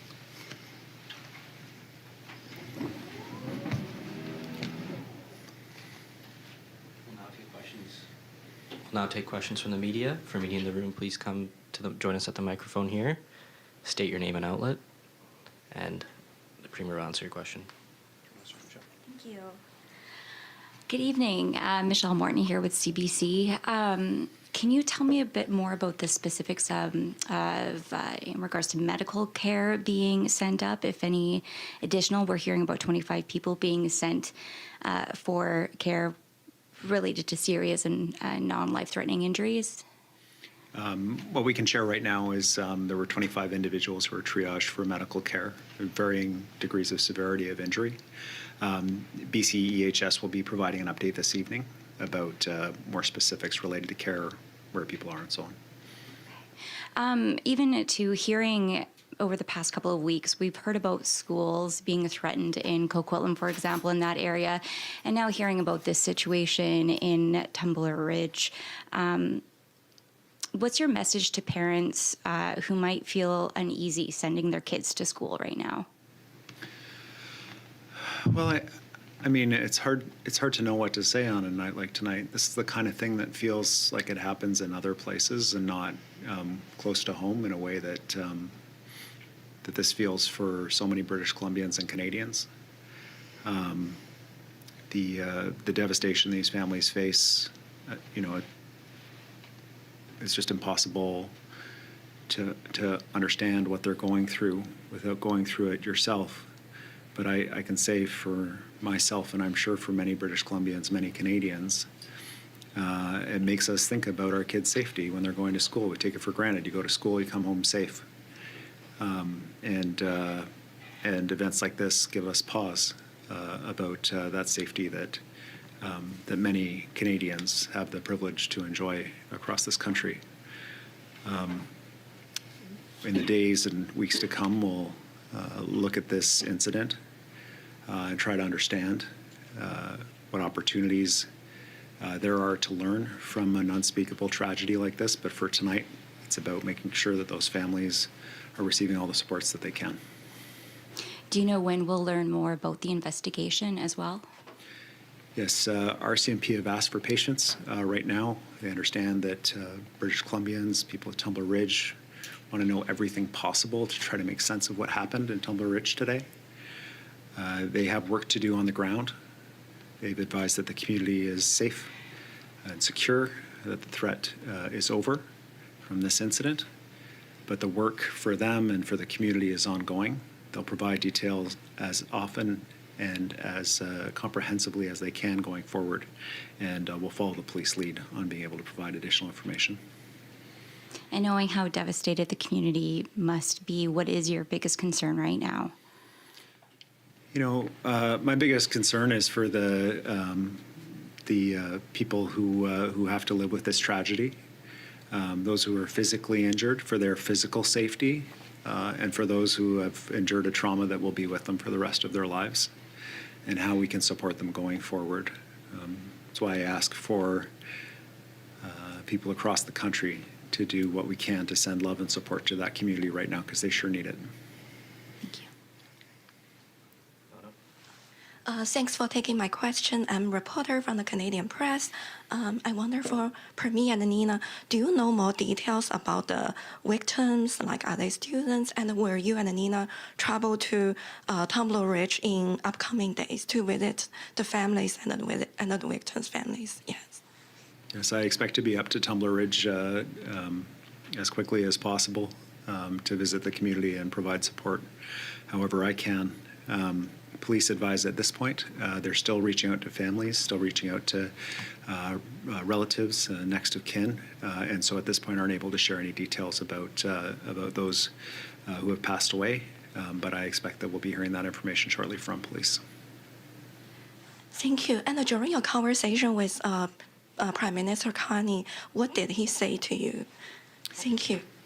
Well, the Prime Minister is certainly conveyed the grief and the devastation that he feels about what the people of Tumbler Ridge are facing. He is following this very closely, had received briefings from RCMP as well, and has offered any assistance that the federal government can offer to the province in supporting the people of Tumbler Ridge going forward. I was very grateful for his outreach. He reached out right away, and his commitment to support British Columbians in this moment. Next, we'll head to the phone lines with Jordan Armstrong from Global News. Mr. Premier, thanks for your time. We know that rural health centers and emergency rooms are already stretched. What specifically is being done to ensure those healthcare providers who no doubt had to witness horrible things today are getting the relief and support they need? I had the opportunity to speak with Premier Smith in Alberta, who had offered assistance through healthcare in Alberta. Tumbler Ridge is close to the border, and a major regional healthcare center is there in Grand Prairie. And very grateful to the Albertans who offered to step up and provide support in this moment as well. BCEHS will be providing an update this evening about the supports for individuals who were injured and brought to healthcare facilities. But at this point, I've shared all that I can and all the information I have. Do you have a follow-up, Jordan? Thank you. And a question, a question, if I may, for the Public Safety Minister. I'm hearing from sources the RCMP detachment in Tumbler Ridge is as small as 5 members. Can you confirm that? And also talk a bit more about the response of those frontline officers. I think you mentioned they were on the scene within 2 minutes. Thanks, Jordan. I'll pass it over to Nina. But I'd like to just thank the RCMP officers who responded. My understanding from Mr. McDonald is that they were on the scene within 2 minutes, and that fast response time to the school meant that what was already quite a devastating tragedy was prevented from being significantly worse. And as a police officer attending a shooting scene like that, you're putting yourself at risk to protect the lives of other people. And it's heroic work, and I am very grateful that the police responded so quickly and so fearlessly and executed their training to protect as many people as possible at the school today. I'll pass it over to Nina. Thank you for the question. And I'll add that this is a small, tight-knit community with a small RCMP detachment as well, who responded in 2 minutes, no doubt saving lives today. And just to again thank the responding officers for their courage, for their dedication, their professionalism. The RCMP has surged resources, and we will continue to work with the RCMP to ensure that they have all the resources that they need to carry out the investigation, which now begins now that the active threat has been rescinded. Justine Hunter, Globe and Mail. Hi, thank you. Do we know anything about the weapon that was involved?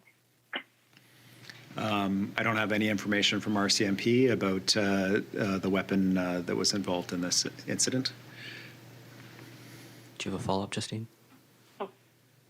I guess just if I know you don't have the details on the victims, but do we even have an age range? Do we have a sense of how many teachers, how many students involved?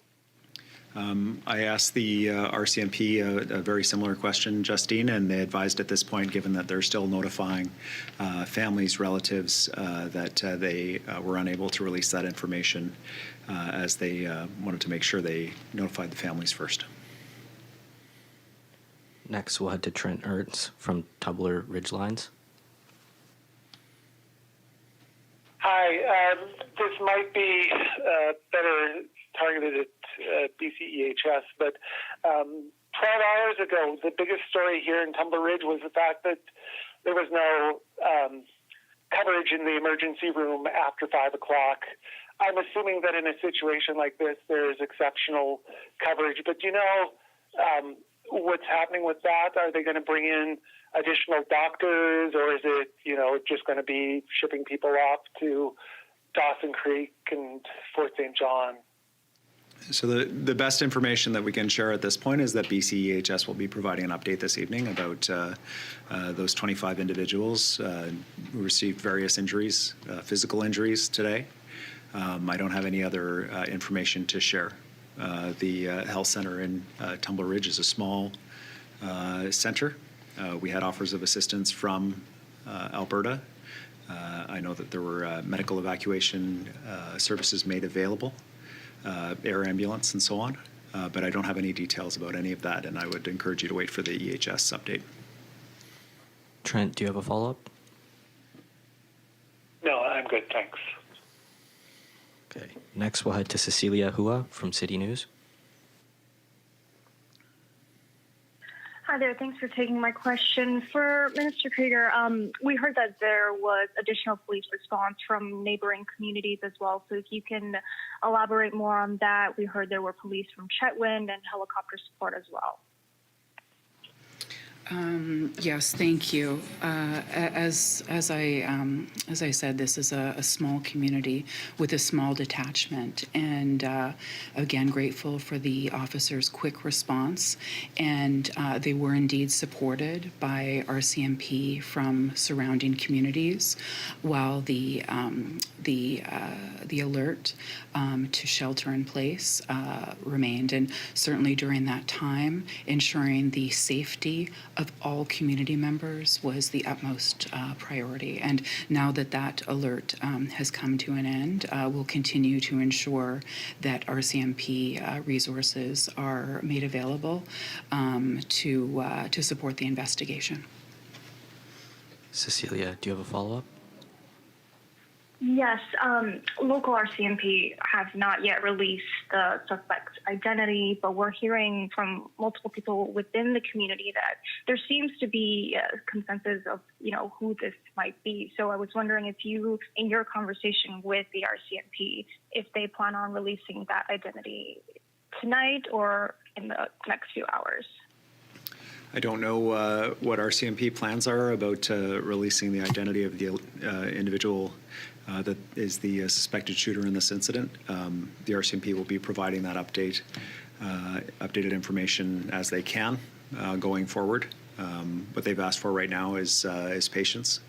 The community, the province, the country wants this information, needs this information to try to make sense of what happened. But I think everybody's focus right now is making sure that the families in Tumbler Ridge, the community, is looked after. That concludes tonight's event.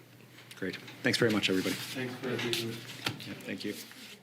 So that was a rattled and subdued Premier David Eby, as well as the Public Safety Minister in British Columbia, Nina Krieger. They're painting us a picture of a community that is still obviously in shock, still waiting for answers that don't seem to be coming quickly.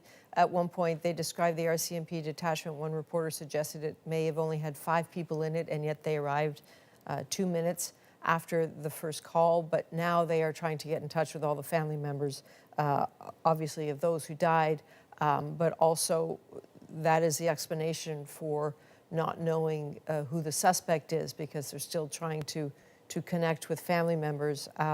In terms of the weapons involved, Eby made the point that the RCMP has asked for patience on the ground as they go through this. We are expecting, what we learned there tonight is we are expecting an update from the BC Emergency Health Services a little later about the people who were injured and the 25 who were assessed at the scene and determined what had happened with them.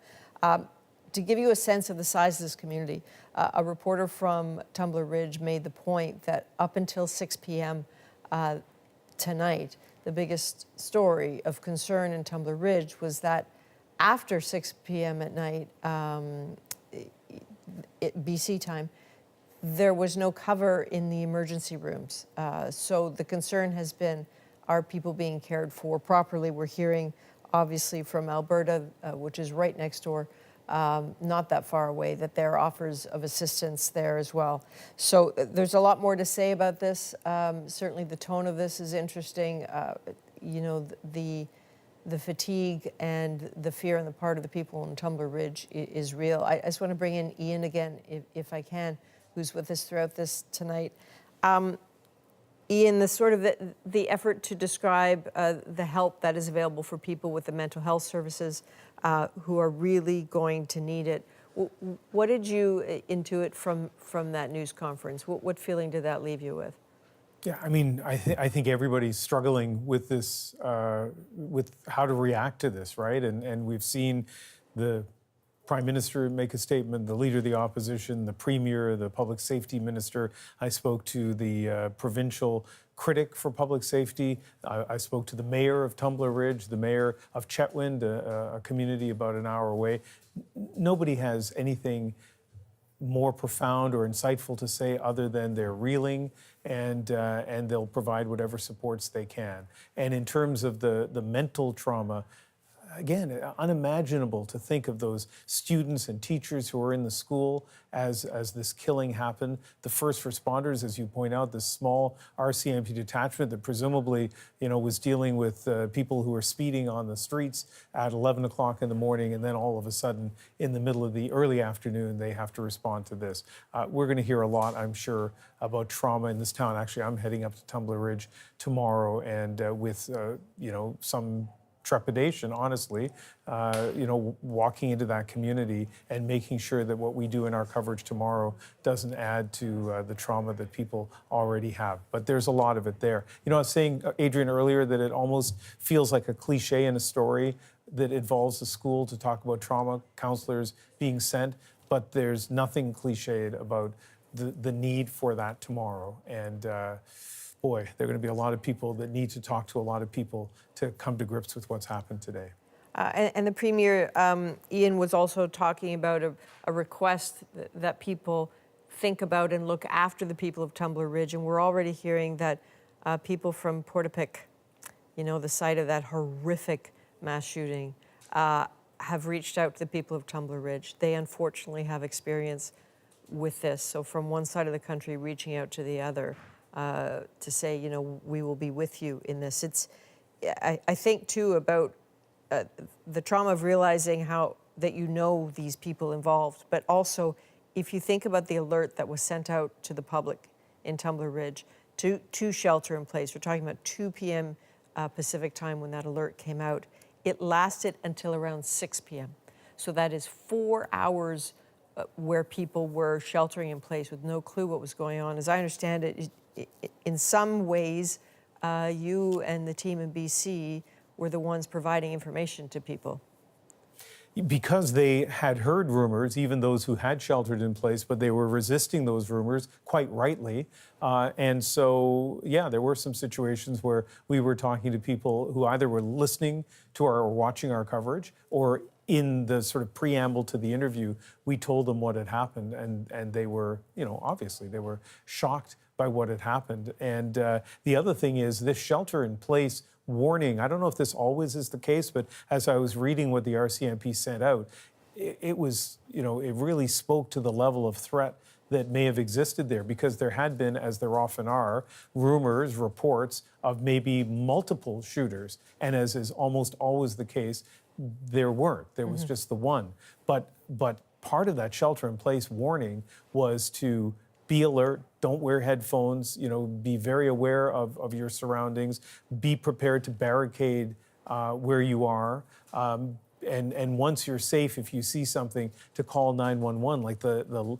To imagine that people were living through that for 4.5 hours, not sure what was going on. And they must have heard sirens, and they, in a small town like that, seen police cars as extra RCMP resources arrived in town. And then to find out what the news was over the last 4.5 hours, it was devastating for people.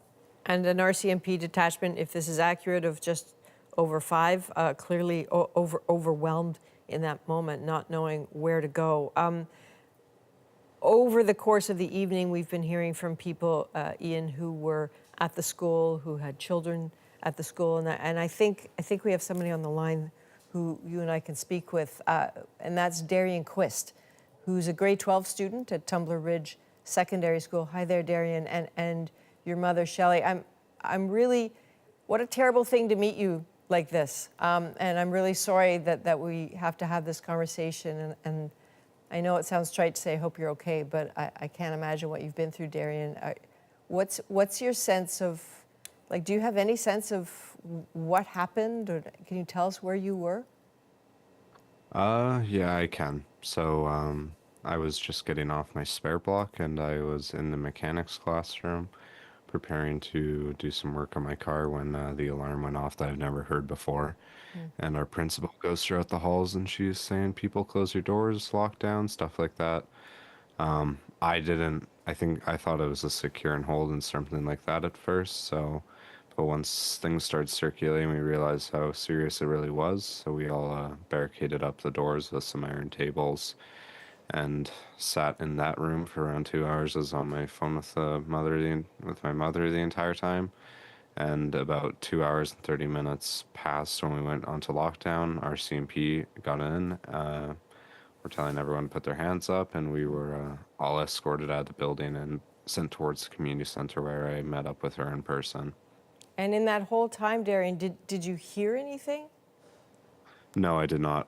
Where I believe the incident occurred, which is on the far right wing of the school, but I could be wrong, was far away because I was on the far left wing of the school. So I did not hear anything occur. I only heard a few things from classmates that they may have heard possible gunshots when they were driving in a truck to get it repaired. Are we talking about a big school? I would imagine it's not a very big school, eh, Darian? It's not very big, but we had very many classrooms in between us and where it might have been occurring, and walls and tables and everything like that. Shelley, as you listen to your very eloquent son here, I'm sure, I can't imagine how thrilled you are that he's sitting beside you right now. This must have been a terrible, terrible day for you. Yeah, it was. I was at work. I work up at the health center in the lab and x-ray, and my coworker came in and asked me if I knew what was happening at the high school, and I was like, no. So then I went to my office, which has a window that looks directly onto the high school across our parking lot. And that's when I saw the fire trucks and the RCMP and the ambulance. And there was a RCMP member with his gun drawn, crouching in our parking lot.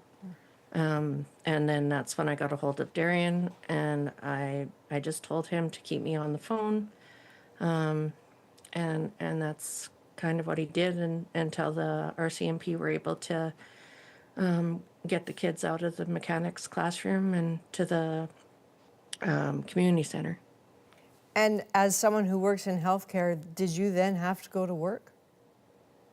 No, my employer was very compassionate. They told any of us that had children in the high school to go home, and there were people that were brought in. Understood. My colleague Ian Hannamansing is with us here tonight, and he's been listening to you. And I just wonder, Ian, I know you have some questions here and some thoughts that you want to ask Darian and Shelley. Yeah, I mean, to either one of you, but maybe primarily to Shelley, we have people across the country watching, caring, wanting to help. What message do you have for them from Tumbler Ridge? I think it's going to be just, I've had people reaching out, Darian's had people reaching out, just saying, that they love us, that they're concerned. And it's going to be probably the days, the weeks, months ahead where the community is going to come together. We're going to grieve together. And I'm just thankful my son is sitting here beside me. Yeah, and Darian, it's been a few hours now since you've been able to leave the school, and how do you deal with it? Have you been, calling friends, going online with friends? How do you try to cope? I think the reality of it all is definitely starting to set in once the numbers were revealed.